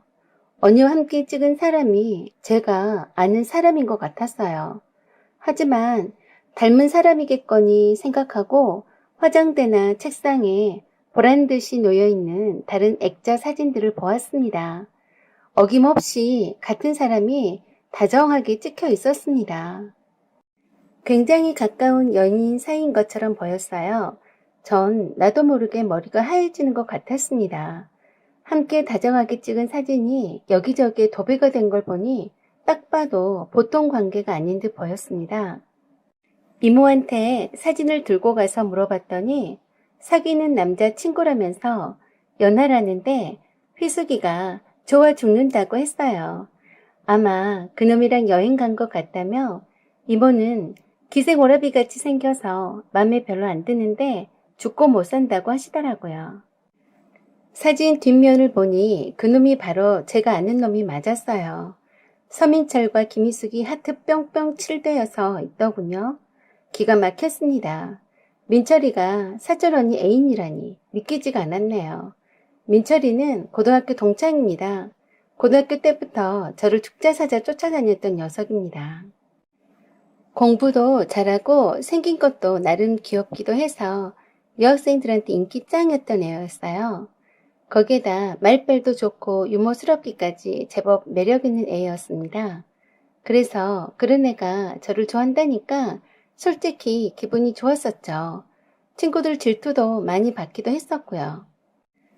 고등학교 졸업과 동시에 민철이는 대학교를 인서울하고 저는 지방대학에 남아있게 돼서 헤어지게 되는 건가 했는데 꾸준하게 민철이가 연락을 해왔어요. 방학 때는 저를 만나러 일부러 내려와 주었고요. 군대 입대할 때도 휴가 때마다 찾아와서 만나고 가곤 했었고 끊임없이 연애 편지를 보내왔었죠. 그런 민철이가 싫진 않았고 그저 내 남자친구라고 생각해 왔었는데 사촌 언니랑 여기저기 놀러 다니면서 찍은 사진들을 보니 놀라 자빠지겠네요. 친척 결혼식 때문에 서울 올라온다고 톡을 했는데 친구들과 강원도로 놀러 간다고 했는데 혹시 사촌 언니랑 함께 여행 간 걸까? 별의별 생각이 다 들었고 가슴 한켠이 무너지는 듯 했습니다. 지금 어디냐고 톡을 보냈어요. 바로 톡이 오질 않아서 전화를 했습니다. 전화를 받지 않더군요. 순간 배신감에 치를 떨었습니다. 양다리를 걸친 건지 아님 나한테서 돌아선 건지는 알 수 없지만 그래도 민철이가 졸업 후 직장을 잡으면 결혼까지도 생각했었네요. 고등학교 동창인 몇몇 친구들한테도 그렇게 얘기했었고요. 물론 민철이한테 프로포즈는 받지 않았지만 당연히 같은 마음일 거라고 생각했었죠. 한참 만에 민철이한테서 전화가 왔습니다. 무슨 일이길래 전화를 여러 번 했냐고 하더라고요. 친구들하고 술 한잔하느라 시끄러워서 못 들었다고 했습니다. 영상통화하자고 했어요. 거기에 김희숙 씨 바꿔달라고 했더니 깜짝 놀라네요. 물어볼 말이 있으니 당장 바꾸라고 했더니 순간 아무 말 못하고 멈칫하더군요. 그리곤 어떻게 알았냐고 해서 순간 가슴이 철렁 내려앉는 듯 했습니다. 이 나쁜 XX야. 김희숙 씨 바꾸라고. 나 지금 김희숙 씨 방에서 전화하는 거거든. 사촌 언니랑 나랑 둘이서 양다리 걸친 거니? 민철이는 갈수록 이해가 안 가는 듯이 어리둥절해 했어요. 미경아, 너 지금 서울에 있는 거지? 지금 서울로 올라가서 전화할게. 만나자. 일단 전화 끊자. 그때 가서 얘기해줄게. 하고 끊더라고요. 그래서 열받은 김에 이모한테 사촌 언니 휴대폰 번호 물어봐서 걸어봤더니 언니가 받았습니다. 사촌 언니한테는 시침이 뚝 떼고 말했어요. 언니, 나 미경이야. 나 지금 이모 집 와 있어. 오랜만이야. 그래. 오랜만이다. 이모 말로는 남자친구랑 여행 간 것 같다던데 남자친구랑 재밌겠네. 엄마가 그렇게 말했어? 들켰네. 응, 남친이랑 여행 왔어. 여기 좋다. 여기 언니 방인데 언니 사진에 있는 사람이 남친이야? 응, 귀엽지? 며칠 있다 내려가라. 얼굴 좀 보게 했습니다. 그리고 옆에 남친이 있냐고 하니까 지금 안 보인다고 다음에 만나서 소개시켜준다고 신나서 말했습니다. 그리고 전화 끊고 한참을 멍하니 생각을 했습니다. 이런 일도 다 당해보구나 했습니다. 하필 사촌 언니랑 나랑 엮여 있다니 믿기지 않았습니다. 그리고 나 몰래 딴 여자랑 여행까지 간 민철이도 정말 실망스러웠습니다. 얼마간 시간이 지났을까? 민철이한테서 전화가 왔습니다. 서울 어디에 있냐고 근처로 오겠다고 하더군요. 이걔 XX야. 아까 함께 있었던 네 애인집 앞으로 와라.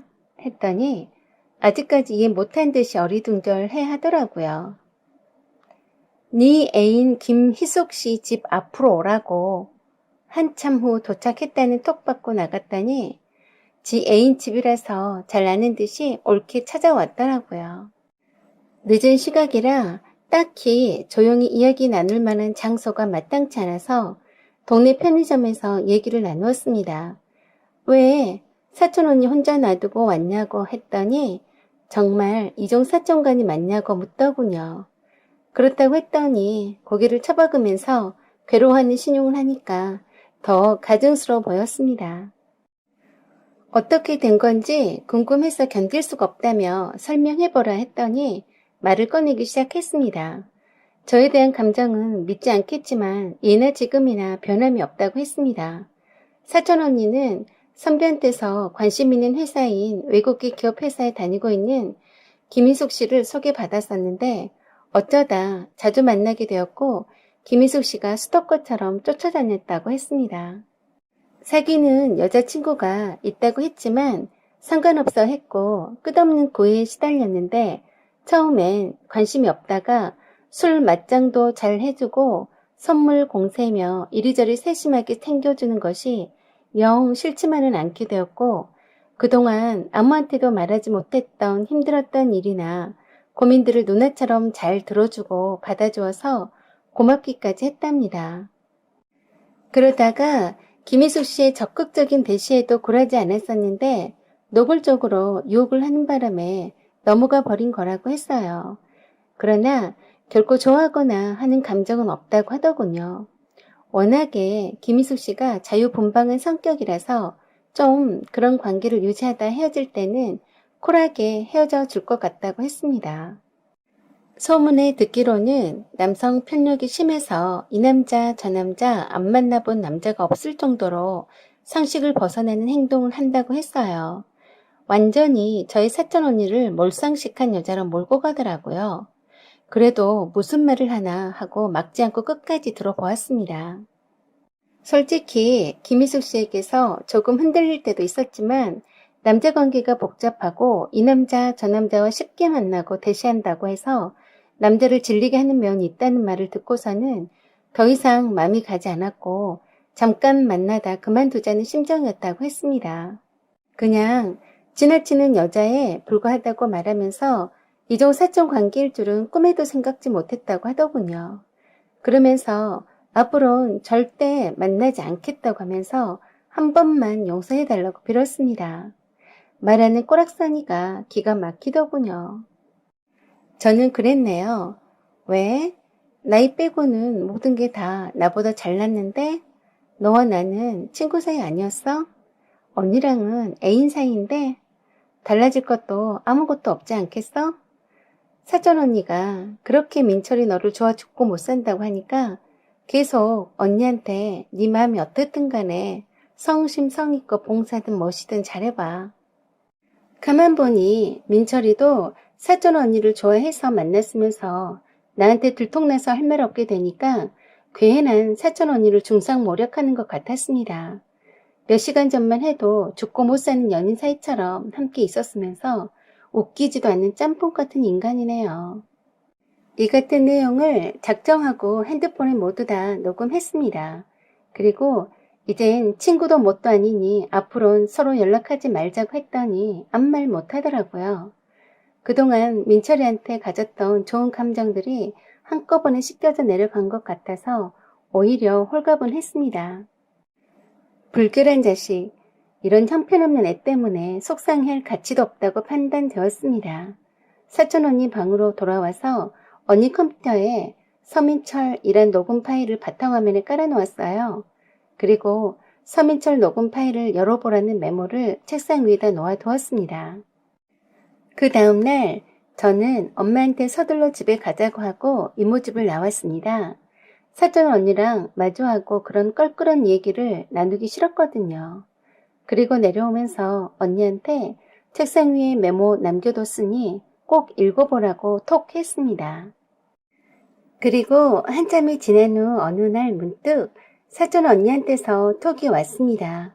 미경아, 네가 민철이랑 사귄 줄을 진즉 알았다면 더 좋았을 텐데. 민철이랑 내년에 결혼하기로 했다. 나 사실은 민철이 아기 가졌거든. 민철이는 좋은 아빠가 될 수 있을 거야. 미안하지만 축하해줘. 미안하다. 전 아무 답도 하지 않았습니다. 축하해주고 싶지도 않았지만 그렇다고 결혼하지 말라고도 말리고 싶지도 않았어요. 그냥 씁쓸한 기분이었습니다. 내 인생에 쓸데없이 엮인 민철이가 원망스럽더군요. 앞으로는 이모 집에 못 갈 것 같습니다. 사촌 언니도 민철이도 당분간 마주치지 않고 살기를 바라네요. 사연은 여기까지입니다. 여러분의 생각은 어떠신죠? 구독과 좋아요 그리고 알람 설정 부탁드립니다. 사연 제보는 소중히 받아 읽어드리겠습니다. 메일로 보내주세요. 여기까지 시청해주셔서 감사드립니다. 좋은 날 되세요. 안녕하세요. 오멘사입니다. 오늘의 주제는 어머님의 일기 속에서 밝혀진 남편의 출생의 비밀이란 제목으로 읽어드리겠습니다. 오늘의 사연 시작하겠습니다. 오늘은 시어머님의 사모자는 날입니다. 딱히 제사를 지내거나 하지는 않고 추모관에 모여서 시어머님을 한 번 더 추모하고 유품 정리를 하기로 했습니다. 돌아가시기 전까지 혼자 사셨던 어머님의 아파트에 와서 이불장에 있던 오래된 이불과 통장들 그리고 갖가지 물품 등을 꺼내기 시작했어요. 그리고 옷장, 서랍장 하나를 가득 메우고 있는 어머님의 일기장을 발견했습니다. 여러 권의 일기장 중에서 가장 최근에 쓰여진 일기장이 눈에 띄었습니다. 일단 남편과 가족들에게 이 일기장을 어떻게 할지 물었는데 모두들 장남인 남편이 혼자 읽어보는 것으로 의견을 모았습니다. 그래서 남편에게 여러 권의 일기장을 따로 조그만 상자에 넣어서 별도로 보관했었네요. 그리고 나머지 가족들이 다 각자 집으로 돌아가고 난 후에 남편은 어머님 방에서 앉아서 어머님의 일기장을 읽기 시작했습니다. 남편과 저는 당분간 어머님의 아파트에서 기거하면서 각종 서류 뒷정리 등을 하기로 했어요. 남편이 어머님의 일기장을 읽은 지 한참이 지난 후에 눈이 뻘개져서 어머님 방에서 나왔습니다. 어머님의 유품들을 정리할 때까지는 한동안 겪어야 할 일이기에 마음껏 울도록 내버려 뒀습니다. 그랬더니 남편이 저에게 어머님의 일기장 중에서 열쇠고리가 채워진 최근에 쓰여진 것 같은 일기장을 주었어요. 시어머님이 돌아가시기 얼마 전에 남편을 불러다 놓고 통장과 어머님의 조그만 비밀 금고 열쇠 등을 넘겨주셨는데 그 속에 그 일기장의 열쇠가 있었다고 했습니다. 남편이 읽어보라고 건네준 시어머님의 일기장의 첫 장에 사랑하는 내 아들 정환이에게 란 말로 시작했습니다. 시어머님께서 남편을 위해 생전에 미리 써놓은 편지 형식의 일기장 같았어요. 그리고 다음과 같이 쓰여 있었어요. 천금과도 바꿀 수 없는 사랑하는 내 아들 정환아. 나는 너의 친엄마가 아니다. 너의 생모는 일기장 맨 뒤쪽에 이름과 사진이 있다. 그리고 묘지는 정암사에 있는데 잠자리 날아다닐 때쯤이면 너를 데리고 몇 번 간 적이 있는데 기억이 나지 않으면 정암사에서 물어보면 알 것이다 라고 쓰여져 있었습니다. 저는 깜짝 놀라고 남편 얼굴을 쳐다봤어요. 남편도 처음 알게 된 사실이라고 했어요. 그리고 마저 읽어보라고 했습니다. 돌아가신 시어머님의 생전에 남편을 위해 쓰셨던 고백과도 같은 글을 읽으려니 몹시 떨려오기까지 했습니다. 시어머님은 15살에 교통사고로 아버지가 갑자기 돌아가셨다고 했습니다. 그런데 그 다음 해에 어머니마저 균형기 트럭에 치여서 돌아가시게 되었다네요. 그때가 16살 때였고 아래로 남동생이 13살이었답니다. 하루아침에 고아가 돼버린 상태라서 작은아버지 집에 함께 살게 되었는데 그 다음 해에 하나밖에 없는 남동생이 급성 폐렴으로 죽게 되었답니다. 너무도 기막힌 일이 한꺼번에 들이닥치다 보니 어린 나이에 감당하기 힘든 큰 충격을 받았는데 아무도 그 어떤 위로가 되지 않더랍니다. 부모님이 돌아가시고도 버티고 견딜 수 있었던 힘이 되어준 건 남동생이 있었기 때문이었는데 그 동생마저 허무하게 가버려서 얼마나 슬펐는지 지금도 그때의 가슴 아팠던 기억을 잊을 수 없다고 하셨어요. 그래서 동생이 죽은 날부터 밥도 안 먹고 아무것도 안 하고 허공만 쳐다보고 멍하니 있었더니 작은아버지가 마지막 남은 조카마저 죽는 게 아닌가 싶어서 전보로도 가보고 무당집에도 가보고 하시다가 정암사에 있는 스님이 절에서 봉양하며 지내야만 살 수 있다고 하더랍니다.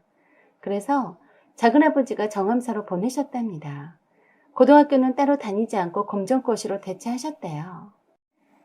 여자 수도승들과 함께 지내며 스님들 밥도 짓고 새벽에 일어나서 불경도 외우고 남동생을 위해 기도도 하면서 지내게 되었답니다.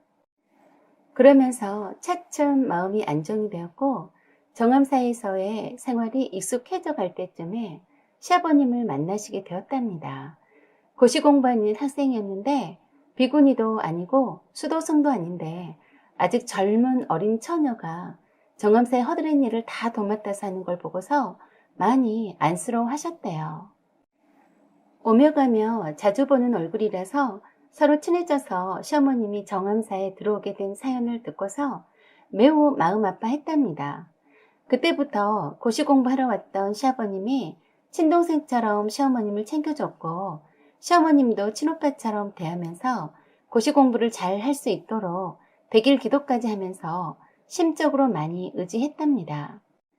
그렇게 수년이 지났는데 그렇게도 바라던 시아버님이 고시 1차를 합격하더니 드디어 2차도 합격해서 금이 환영하며 정암사를 떠나게 되어서 이제 또 떠나는구나 하고 얼마나 슬퍼서 많이도 울었는데 꼭 다시 찾아오마 하고 가셨답니다. 고시 합격한 시아버님이 가신 후 그해 겨울에 임산부가 한 분 찾아왔답니다. 그분이 바로 지금 남편의 생모이셨대요. 그때 당시만 해도 결혼도 하지 않은 여자가 출산한다는 것이 쉽게 용납되지 않은 시대라서 여자 수도승이 많은 곳이라 몰래 정암사에 와서 도움을 청했답니다. 정암사에 올 때부터 남편의 생모는 몸이 많이 약해 보였었는데 남편을 낳자마자 하혈을 멈추지 않아서 급히 병원에도 갔었지만 시름시름 앓았답니다.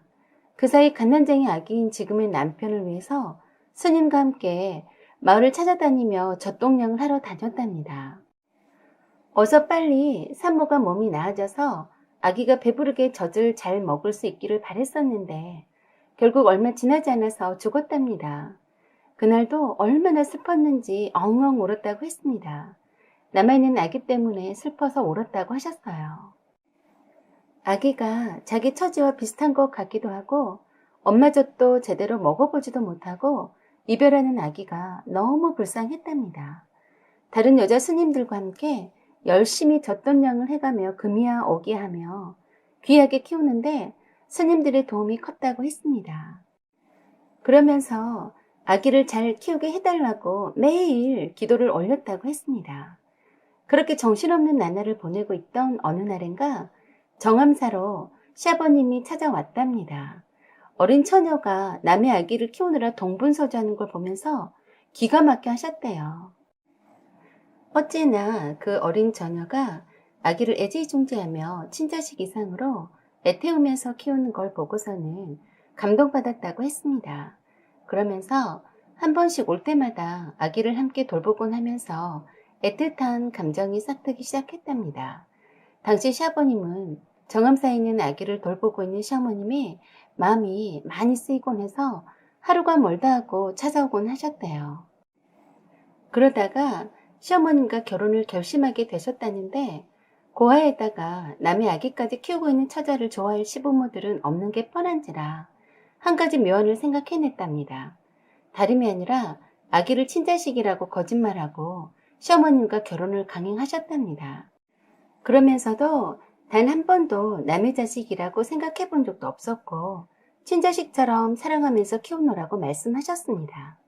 단 생모가 있었음을 알게 되었으니 사랑하는 아들을 낳아놓고도 편히 눈을 감지 못했을 불쌍한 생모를 위해서 묘소에 찾아가서 절을 하고 어머니라고 불러드리라고 했습니다. 사랑 많으신 우리 시어머님의 글을 읽자니 감동의 눈물이 저도 모르게 흘렀습니다. 장남이라고 다른 동생들보다 늘 먼저 챙기셨던 우리 어머님, 그동안 저희들에게 베풀었던 사랑과 은혜에 정말 감사드립니다. 일기장 맨 뒤쪽을 펼치니 남편의 생전의 생모 사진과 성함과 기일이 적어져 있었습니다. 내일은 시어머님의 말씀 따라 남편과 함께 정암사로 가서 남편의 생모 묘소 앞에서 절을 올려야겠습니다. 어머님의 일기장을 덮고 나서 남편에게 말했습니다. 자기는 참 복도 많아. 이렇게 훌륭하신 분을 어머님으로 두셨으니 말이야. 라고 말했더니 남편은 그렇다라고 하면서 고개를 끄덕였습니다. 뜻밖의 어머님의 일기장을 보고서 남편에게 생모가 따로 있었고 남편의 출생의 비밀을 알게 되었지만 변한 건 없습니다. 남편에겐 여전히 사랑하는 친어머니와 같은 분이신 우리 시어머님의 크신 사랑만 다시 한번 확인할 뿐이었습니다. 그 뒤로 시간을 내어서 저와 남편은 정암사로 찾아갔습니다. 어머님의 일기장이 써진 대로 남편의 생모의 성함을 말씀드렸더니 바로 알아차리고 위패를 모신 곳으로 안내를 해주셨는데 매년마다 그 가족 되신 분들이 오셔서 기도를 하고 가신다고 했습니다. 그리고 정암사 옆에 자그마하게 남편 생모의 묘소가 있었어요. 그래도 가족들이 한 번씩 오는 듯이 조화와 꽃다발들이 있었습니다. 준비한 음식을 간단히 올리고 남편과 함께 큰 절을 올렸습니다. 이제 묘소도 알았으니 매년 찾아뵙기로 했습니다. 가족분들의 연락처를 물었더니 다행히도 기록이 되어 있었습니다. 남편의 생모의 친오빠 되신 분의 연락처를 받아들고 남편은 연락을 할지 말지를 고민했습니다. 그래서 제가 해보라고 했어요. 어찌됐건 피를 나눈 사이이니 못할 것도 없다고 했습니다. 그렇게 해서 남편이 먼저 연락을 하게 되었는데 남편 생모의 오빠 되신 분이 깜짝 놀랐습니다. 아들이 있었는 줄은 정말 몰랐다면서 그동안의 내막을 알려주었습니다. 남편의 생부와 생모는 오랫동안 연애를 하고 결혼까지 약속했답니다. 그런데 남편의 생부가 가난하고 장남이라는 이유로 결혼을 반대하고 다른 사람과 강제로 손을 보게 했더니 어느 날 집을 나갔다고 했습니다. 그래서 할아버지가 남편 생부의 집으로 쫓아가서 딸 내놓으라고 날이면 날마다 지키고 서 있자 남편 생모는 그때 임신한 몸으로 정암사로 피신해 있었던 거랍니다.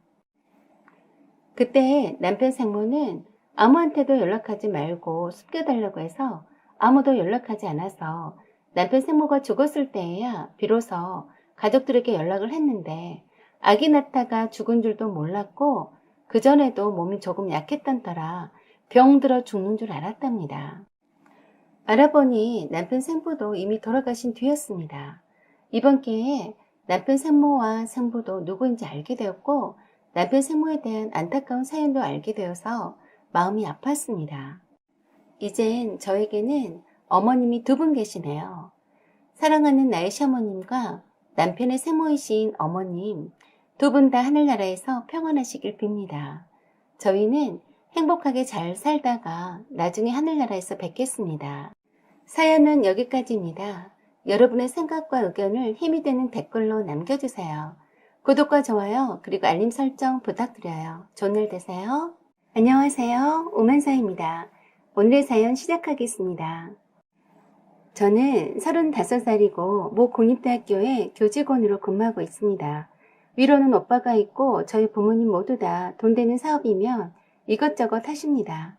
전원주택 건설해서 분양도 하시고 수산물 도매도 하시기도 했는데 최근에 부모님 건물에 세를 내줬던 식당분에게 이전받아서 장어 전문 식당을 크게 운영하고 있습니다. 저는 미국에 유학 가서 4년제 대학을 졸업했고 곧바로 한국으로 돌아왔습니다. 사실 저는 한국에서 공부를 잘한 편이 못 되었어요. 저희 부모님 기준에는 그랬었죠.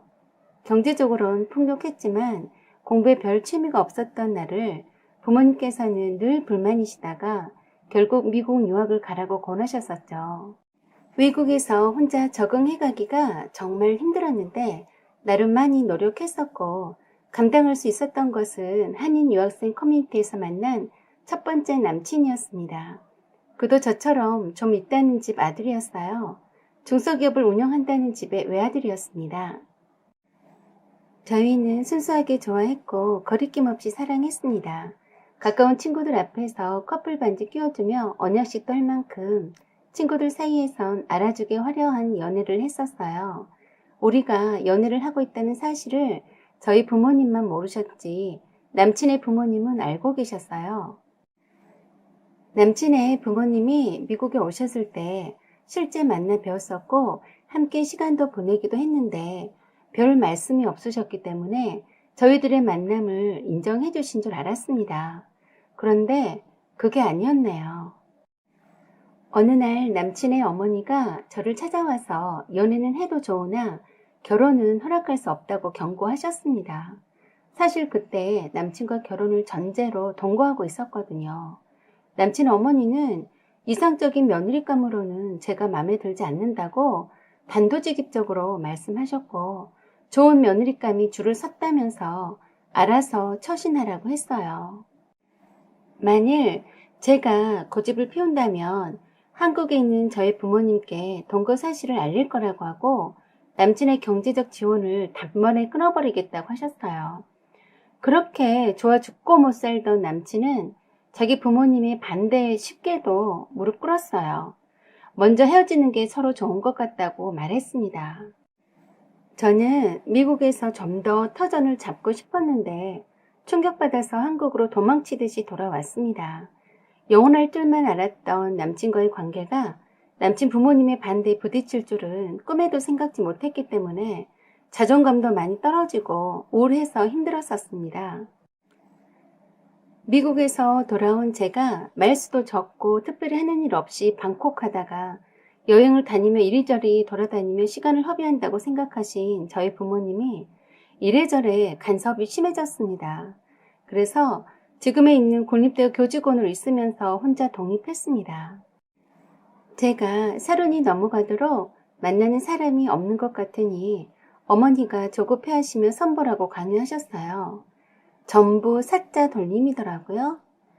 약사, 변호사, 의사 등등 여러 번 선을 봤습니다. 모두 다 마음에 안 들었어요. 키가 작아서 옷 입는 센스가 마음에 안 들어서 매너가 없어서 등등 별 핑계를 다 들어서 싫다고 했어요. 그런 와중에 7급 교육 직렬 합격해서 초임으로 온 현재의 남친을 만났습니다. 사실 첫인상이 너무 어리버리해서 놀랄 정도였습니다. 대학에서 그 흔한 동아리 모임 한번 해본 적도 없고 국내 가까운 곳에 여행 한번 가본 적도 없고 친구들과 어울려서 술 마실 줄도 모르고 오로지 교회 앞집 그리고 학교 도서관만 알았던 친구였어요. 세상에 별 이런 희한한 사람도 다 있구나 하고 별종인 것 마냥 생각되었어요. 세상 물정도 하나도 모르고 자기 관심사에만 집중하고 상식적인 것에 도통 문외한이라서 어떻게 사회생활을 적응하려나 하고 갑갑하기만 했어요. 그래서 제가 옆에서 많이 도와주었습니다. 그랬더니 고맙다고 소박한 선물도 해주고 밥도 사주더라고요. 사회 경험이 처음이라 항상 긴장한 상태에서 업무를 보곤 해서 사실 안쓰럽기까지 해서 이것저것 조언을 많이 해주면서 저를 많이 의지하게 되었습니다. 엄청 적응하려고 노력했고 사회물이 들지 않아서인지 순수하고 맑은 청년이라서 마음이 많이 쓰였습니다. 그러다가 정이 들어버렸습니다. 때묻자는 착한 순수함이 끌렸고 자꾸 모성 본능을 자극하는 매력에 항상 옆에서 도와주고 싶다는 마음이 사랑으로 변해가는 듯 했습니다.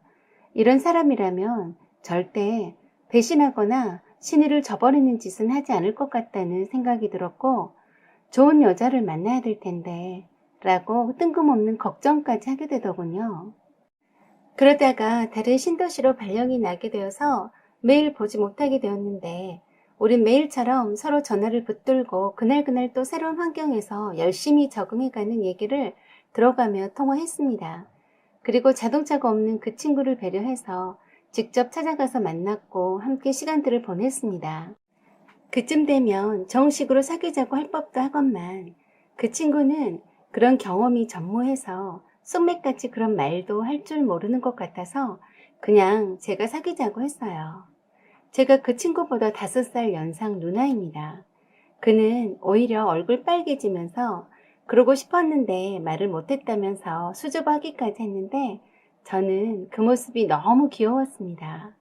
그렇게 사귀기 시작하면서부터 여행을 한 번도 해보지 못했다던 남친을 위해서 내 차로 여기저기 함께 다녔습니다. 저도 그렇고 남친도 그렇고 너무 좋았습니다. 패션에 1도 관심 없는 듯 해서 옷도 골라주곤 했었는데 제가 코디한 대로 입고 다녔어요. 제가 운전을 많이 하지 않아서 운전이 서툴러서 항상 제가 운전도 도맡아 했습니다. 오피스텔에 집기류들도 센스 있게 사다가 디스플레이 해주었고 제가 사다 준 화장품만 바르고 다녔어요. 남친이 귀엽고 사랑스러우니 아낌없이 해주고 싶더라고요. 제가 나이가 있다 보니 먼저 결혼하자고 했습니다. 있으면 있는 대로 없으면 없는 대로 시작하자고 했었죠. 남친을 저희 부모님께로 인사시켜드렸더니 아주 마음에 들어 하셨어요. 35살은 나이인데도 연하 남친을 데려왔다고 뜻밖이라며 놀라셨습니다. 그러나 남친 부모님은 제가 연상이라서 싫어하셨어요. 대놓고 싫은 소리는 하지 않으셨지만 얼굴과 태도를 보면 바로 알아차리겠더라고요. 아마도 아들의 명언을 봐서 가타부타 말씀을 하지 않으신 것 같았는데 그래도 예비 시아버지 되실 분은 이것저것 많이 물으시더라고요. 그래서 저는 예비 시부모님의 마음에 들기 위해서 남친과 자주 예비 시댁에 찾아뵈었습니다. 저희 엄마가 보내주신 손질된 장어부터 해서 두 분에게 옷 선물도 해드렸고 영양제며 홍삼이며 선물 공세를 했어요. 남친 말로는 예비 시어머니께서 제가 5살이나 연상이라는 점에서 매우 실망하셔서 우시기까지 했다고 해서 걱정이 되었었죠. 요새 세상에 나이 차이가 무슨 상관이냐고 해도 5살 차이는 적은 것이 아니라고 생각되었기에 각오는 하고 있었습니다. 그럴수록 더욱 더 자주 찾아뵈려고 했어요. 어떻게든 남친 부모님의 이쁨 받고 결혼하고 싶었습니다. 남친 부모님도 아들이 처음 데리고 온 여자였고 결혼하고 싶다는데 굳이 말리고 싶진 않지만 당장 결혼을 서두르고 싶지 않다고 하셨다고 했습니다. 그러던 어느 날, 그날도 주말이라 남친과 아침 일찍 서둘러서 미리 준비해둔 예비 시부모님 선물을 들고 예비 시댁에 내려갔습니다. 여느 때처럼 활기차게 어머님, 아버님 저희들 왔습니다 하는데 아무도 나오지 않더니 저보다 2살 어린 남친 누나가 나와 반기더라고요. 조금 표정이 어색해 보이는 게 이상했습니다. 예비 시아버지는 안 계시고 예비 시어머니만 안방에 계시다는데 아들이 왔다는데도 안 내다보시고 이상하다 싶었어요. 그때 갑자기 안방문이 열리더니 다짜고짜로 저더러 잠깐 들어와서 얘기 좀 하자시는데 살짝 긴장되더군요. 표정이 평소와는 다르게 매우 화나 있는 것 같았는데 저와 연관이 되는 것 같았습니다. 남친이 안방에 함께 들어가려고 하니까 못 들어오게 하고 저만 오라고만 하셨어요. 남친도 의아해했었죠. 남친 어머니는 싸늘한 표정으로 물으셨어요. 김영진이란 사람 알고 있냐고요. 저는 깜짝 놀라서 말도 못하고 눈만 끔뻑거렸어요. 김영진은 미국에서 동거했던 전 남친 이름이었어요. 설마 그 사람을 말하는 건 아니겠지? 하고 생각하는 순간 남친 어머니가 뺨을 세차게 때렸습니다. 수영이도 알고 있었니? 나이가 많아서 왜 과거가 없겠냐고 생각했다만 아니 글쎄 그래도 그렇지 동거를 몇 년씩이나 했으면서 우리 아들을 꼬셨어? 어디 아니면 말을 해봐라. 아니라고? 저는 정말 아무 말도 못하고 고개만 숙이고 있었어요. 나이가 많아도 아들이 좋다는데 좋은 쪽으로 생각해야지 하고 마음 다져먹고 있었는데 동네 창피해서 어디 다니지도 못하게 생겼네.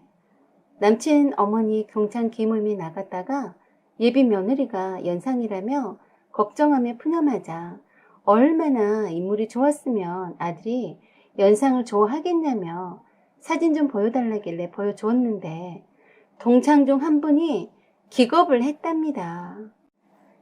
바로 그분이 김영진 씨 엄마였다고 했어요. 하필 김영진 씨 엄마랑 남친 엄마가 동창이라니 정말 제가 운이 없었던 거죠. 사실 남친에게도 과거 동거 사실은 말한 적이 없습니다. 고민은 했었지만 입 다물면 모르겠거니 했었습니다. 저는 고개 푹 숙이고 아무 말도 못하고 나왔습니다. 이제 끝이구나 하고 아무것도 생각이 들지 않았어요.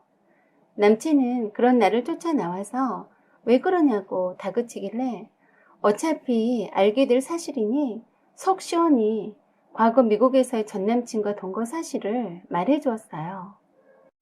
사실 영원히 속이고 싶었다고 했고 어머니가 아시게 될 줄은 몰랐다며 이젠 우리 사이도 끝난 것 같다고 울었습니다.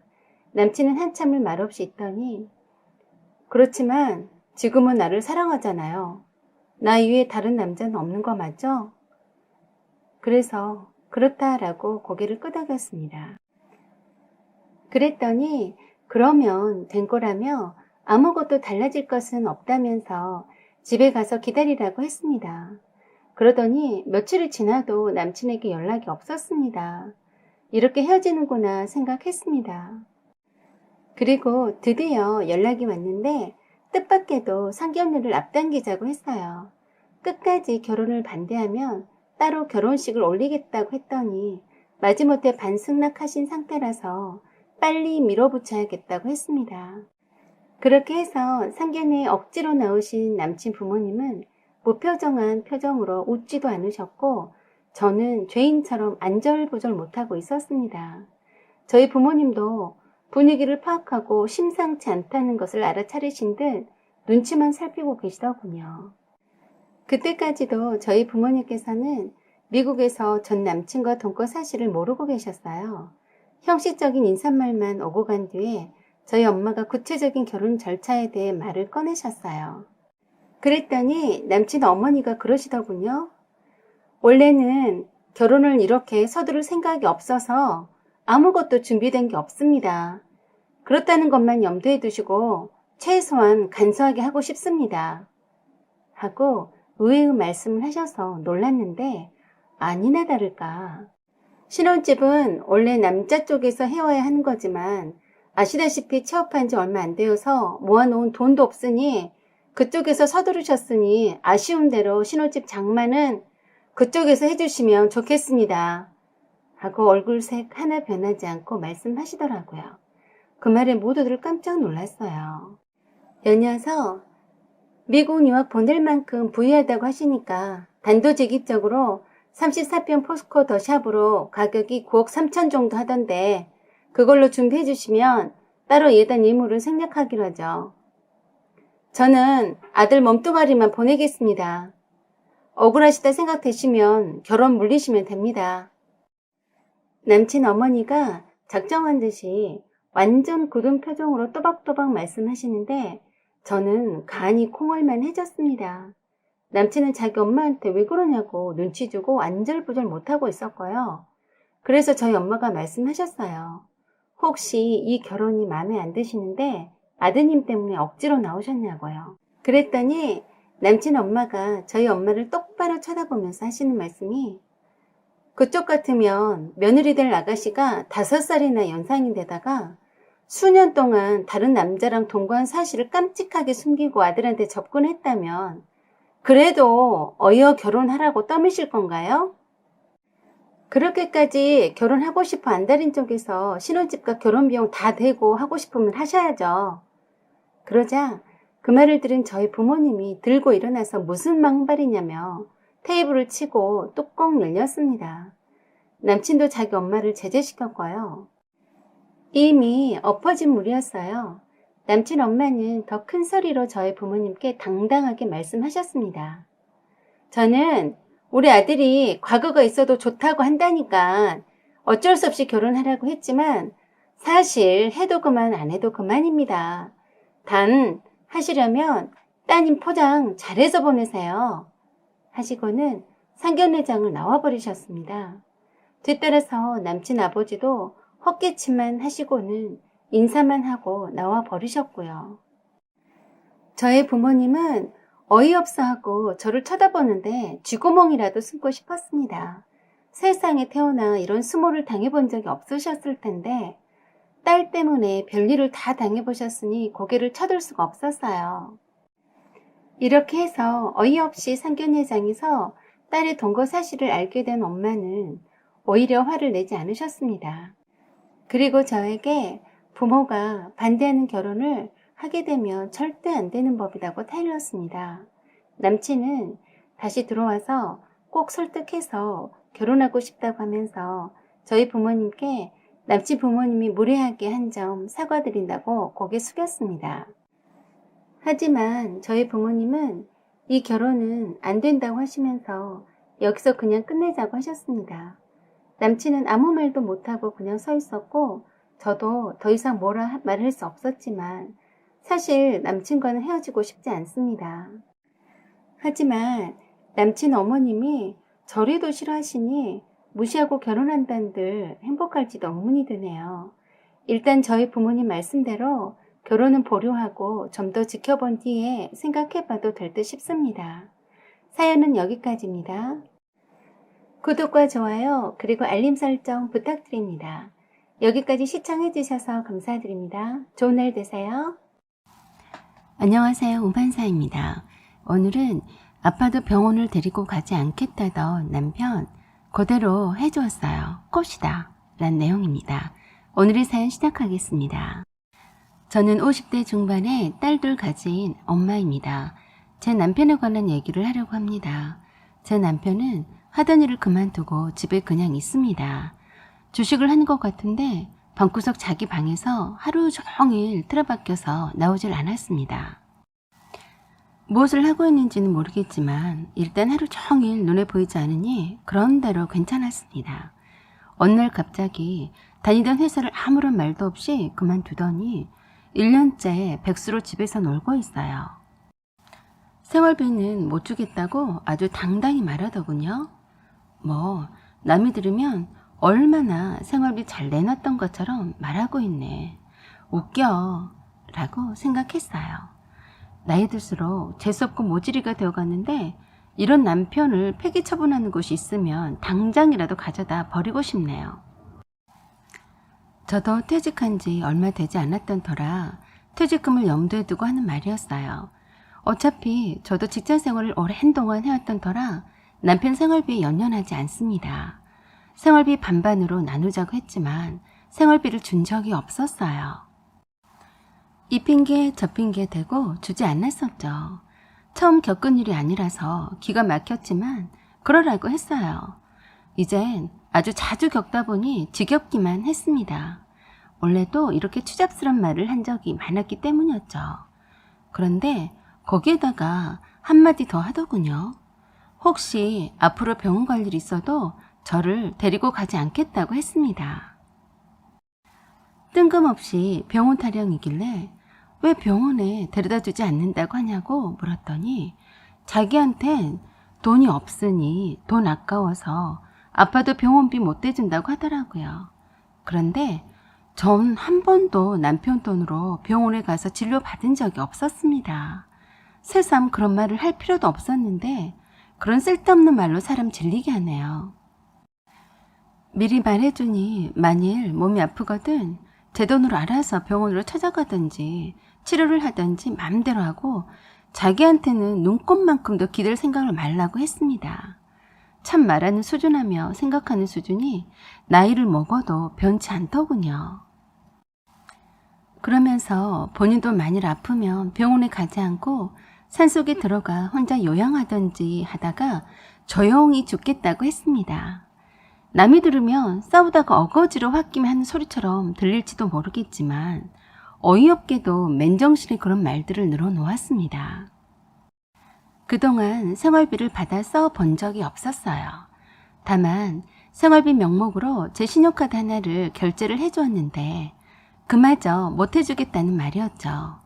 오히려 제가 제 돈을 생활비에 더 많이 쓴 편이었죠. 그런데 그렇게 말했던 시점이 제가 퇴직한 지 한 달도 채 안 되었던 때였네요.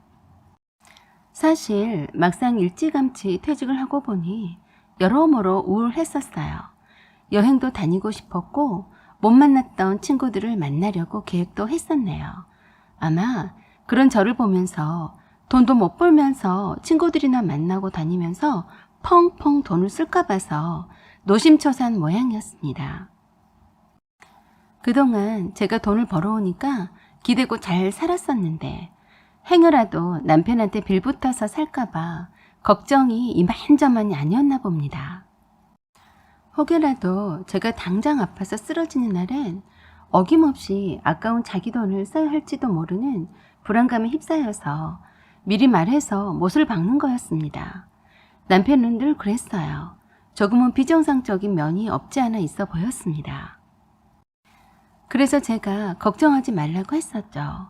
절대로 아파도 병원에 데려다 달라고 하지 않을 테니 걱정 붙들어 매놓으라고 했습니다. 대신에 똑같이 해주겠다고 다짐했었네요. 남편이 아프면 절대로 병원에 데리고 가지 않겠으며 병원 간호는 물론이고 병원비도 대주지 않겠다고 했습니다.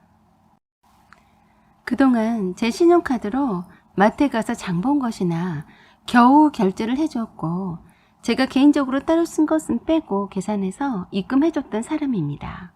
하도 공색하게 결제해줄 때마다 어째나 말이 많던지 어떻게 남자로 태어나서 저렇게 못났나 싶어서 저런 남자를 만나서 살아온 저를 탓하기도 했습니다. 왜 저런 남자랑 이제껏 살아왔냐고요? 진즉 헤어질 것이지 왜 살았냐고요? 참 그게 말이 쉽지 아주 여러 번 헤어지려고 했었는데 그때마다 잘못했다고 빌고 딱히 남편이 바람을 피웠다거나 돈을 물쓰듯이 썼다거나 하진 않았어요. 단지 조금 무능해서 경제적으로 저를 많이 힘들게 하는 부분이 있었던 거죠. 저보다 훨씬 급여도 적었던 남편은 자격지심 때문에 절대 급여 공개를 하지 않았었고 철저하게 본인 수입을 오픈하지 않았어요. 퇴직금이 얼마냐고 물었다가 대판 싸웠습니다. 자기 퇴직금은 왜 물어보냐면서 감히 자기 퇴직금을 넘볼 생각을 하지 말라고 하더라고요. 남편 퇴직금이 궁금해서 물어본 건데 그게 잘못된 건가요? 남편은 돈 얘기만 나오면 민감하게 지나친 반응을 보였어요. 약간 정신병적인 것이 있지 않나 생각할 정도로 돈에 집착했습니다. 자기 몸에는 옷 하나도 사입지 않아요. 지금 입고 다니는 옷의 대부분은 딸들이 사준 거예요. 속옷도 너덜너덜 다 떨어진 것도 못 입는다고 제가 버렸더니 그걸 버렸다고 얼마나 잔소리하던지 말도 못합니다. 입지도 못할 것을 모아놓았다가 한가할 때 바늘로 꿰매어서 다시 입더라고요. 제가 보다 못해 사다 주면 못 이긴 척하고 입었습니다. 세상에 거지도 그런 거지가 없을 겁니다. 그렇게 청성 떨면서 쪼그리고 앉아서 속옷과 양말 빵꾸 난 거를 꿰맬 시간에 돈 한 푼 더 벌어오겠네요. 결혼 초에는 저에게 벤츠 사주겠다. 집안에 일하는 아주머니를 들여서 손에 물 하나 안 묻히고 살게 해주겠다고 그렇게 큰 소리 땅땅 쳤었습니다. 그러던 남자가 돋보기 안경 쓰고 앉아서 바늘에 실을 꿰매고 있는 꼬락서니를 보자니 이런 영감택이 누가 안 모셔가나 하고 고사 지내고 싶었습니다. 남편이 그런 말을 한 이후로 저는 한 집에 살지만 각자 생활을 하고 있습니다. 늘 그랬듯이 각종 공과비는 남편이 냈고요. 오래도록 탔던 제 차는 폐차하려고 했는데 좀 쓸만하다며 남편이 자동차세며 유지비를 자기 돈으로 지출할 테니 달라고 해서 남편은 남편 차를 총 2대를 필요에 따라 타고 다닙니다. 그래서 한 번씩 제가 필요할 때마다 제가 쓰던 차를 몰고 다니고 있어요. 그리고 그 외에는 다 제 돈으로 해결합니다. 몇 푼 되지 않는 퇴직금으로 새로운 일을 시작하기엔 역부족이었어요. 그렇지만 두 딸들도 직장 생활하기 때문에 예전처럼 생활비가 많이 들진 않았습니다.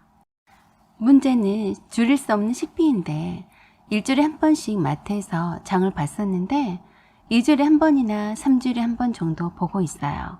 생각보다 딸들이 집에서 밥을 거의 먹지 않기 때문에 식비는 많이 줄었네요.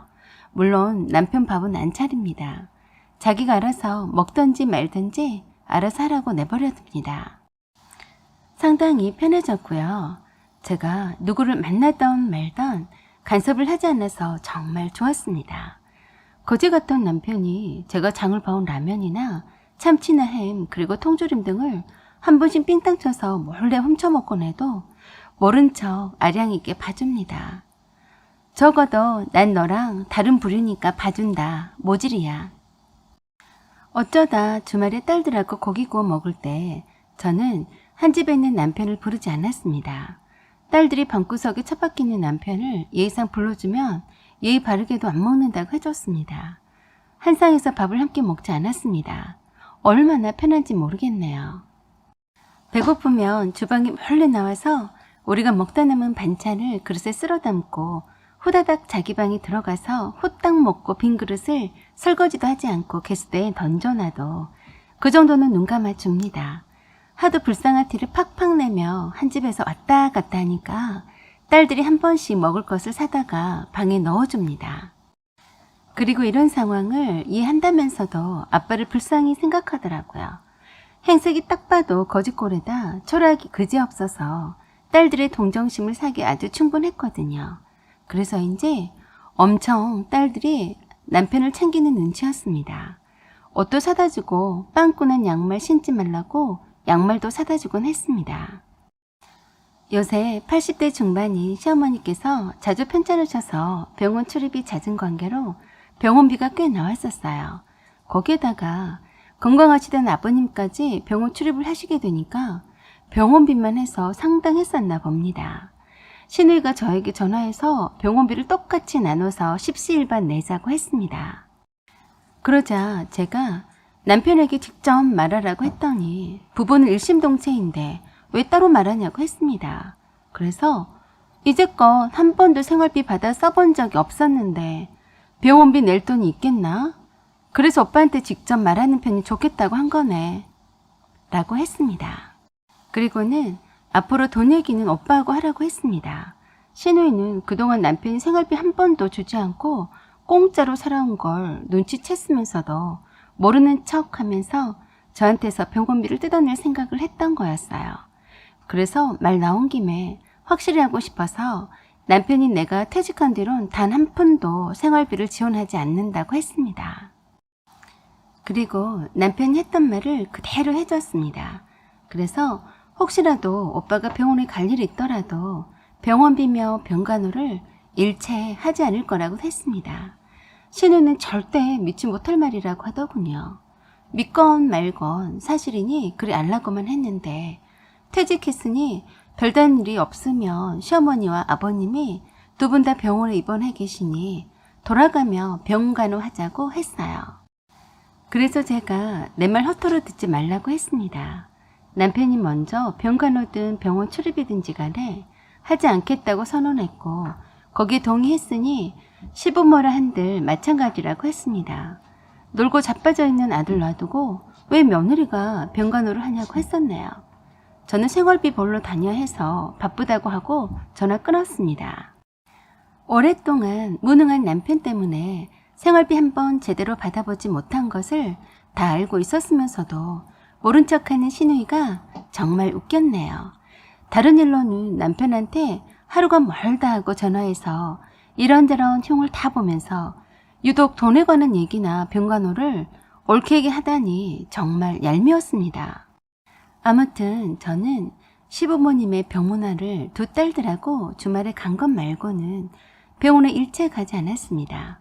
시부모님이 두 분 다 입원해 계셨기 때문에 병간호가 벅차다면서도 남편은 자기가 저에게 했던 말이 있어서인지 자기 부모님의 병간호를 부탁하지 않았었어요.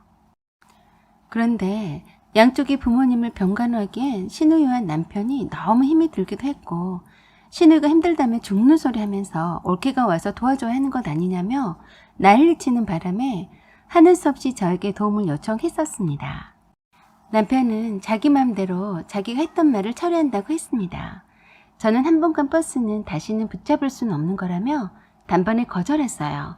제가 미쳤습니까? 누구 좋으라고 제가 받아줍니까? 쫌땡이 같은 남편이 그에 상응하는 반대급부도 없이 처리한다고요? 혼자서 북치고 장구치고 다 하더군요. 신우이와 남편은 두 부모님의 병간호 때문에 죽을 둥 살 둥 하는 것 같았습니다. 남편 덕분에 저는 마음 편하게 병간호도 하지 않고 지낼 수 있었네요. 시어머님은 점차로 회복되어 가시는 것 같았으나 아버님은 점점 나빠지셨는데 엄청난 고통 속에서 헤매시다가 돌아가셨습니다. 그 일련의 과정을 지켜봤던 남편은 겁이 덜컥 난 모양이더라고요. 병간호의 중요성을 깨달은 것 같았어요. 그때서야 생각 없이 내뱉었던 말을 후회하는 눈치였어요. 하지만 뭐 이미 늦은 뒤였습니다. 남편은 아버님을 하늘나라로 보내드린 후에 계속해서 소화가 안 된다면서 헛구역질도 하고 머리가 아프다며 드러누워 있기 일쑤였습니다. 두 딸들이 걱정하면서 병원에 가자고 했는데도 소화제만 먹고 버티더군요. 한 집에 살면서도 아프다고 하니까 걱정이 조금 되긴 했지만 별 도리가 없었습니다. 내버려 뒀어요. 그랬는데 어느 날 안 되겠는지 병원에 혼자 다녀온 모양이었습니다. 신우이한테서 쪼르르 전화가 왔어요.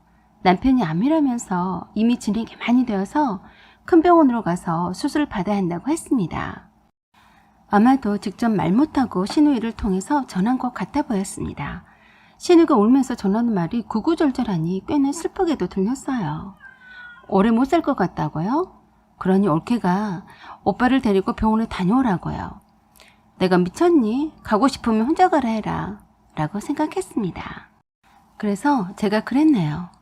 병에 걸리면 산속에 가서 몸보신 하다가 조용히 혼자서 죽겠노라고 했으니까 병원 안 갈 거네 라고 했습니다. 신우가 통사정을 하더군요. 나보고 어쩌라고. 그래서 남편한테 먼저 물어보라고 했더니 살고 싶다고 수술 받으러 간다고 했답니다. 저는 그러던지 말던지 알아서 하라고 했습니다. 한 집에서 얼굴 마주쳐도 모른 척 했습니다. 동정심을 유발하려고 갖은 불쌍한 표정을 다지었지만 저에겐 어림도 없었죠. 안 되겠는지 저에게 암 진단을 받았다면서 자기가 했던 말을 후회한다면서 자기 병간호를 부탁했습니다.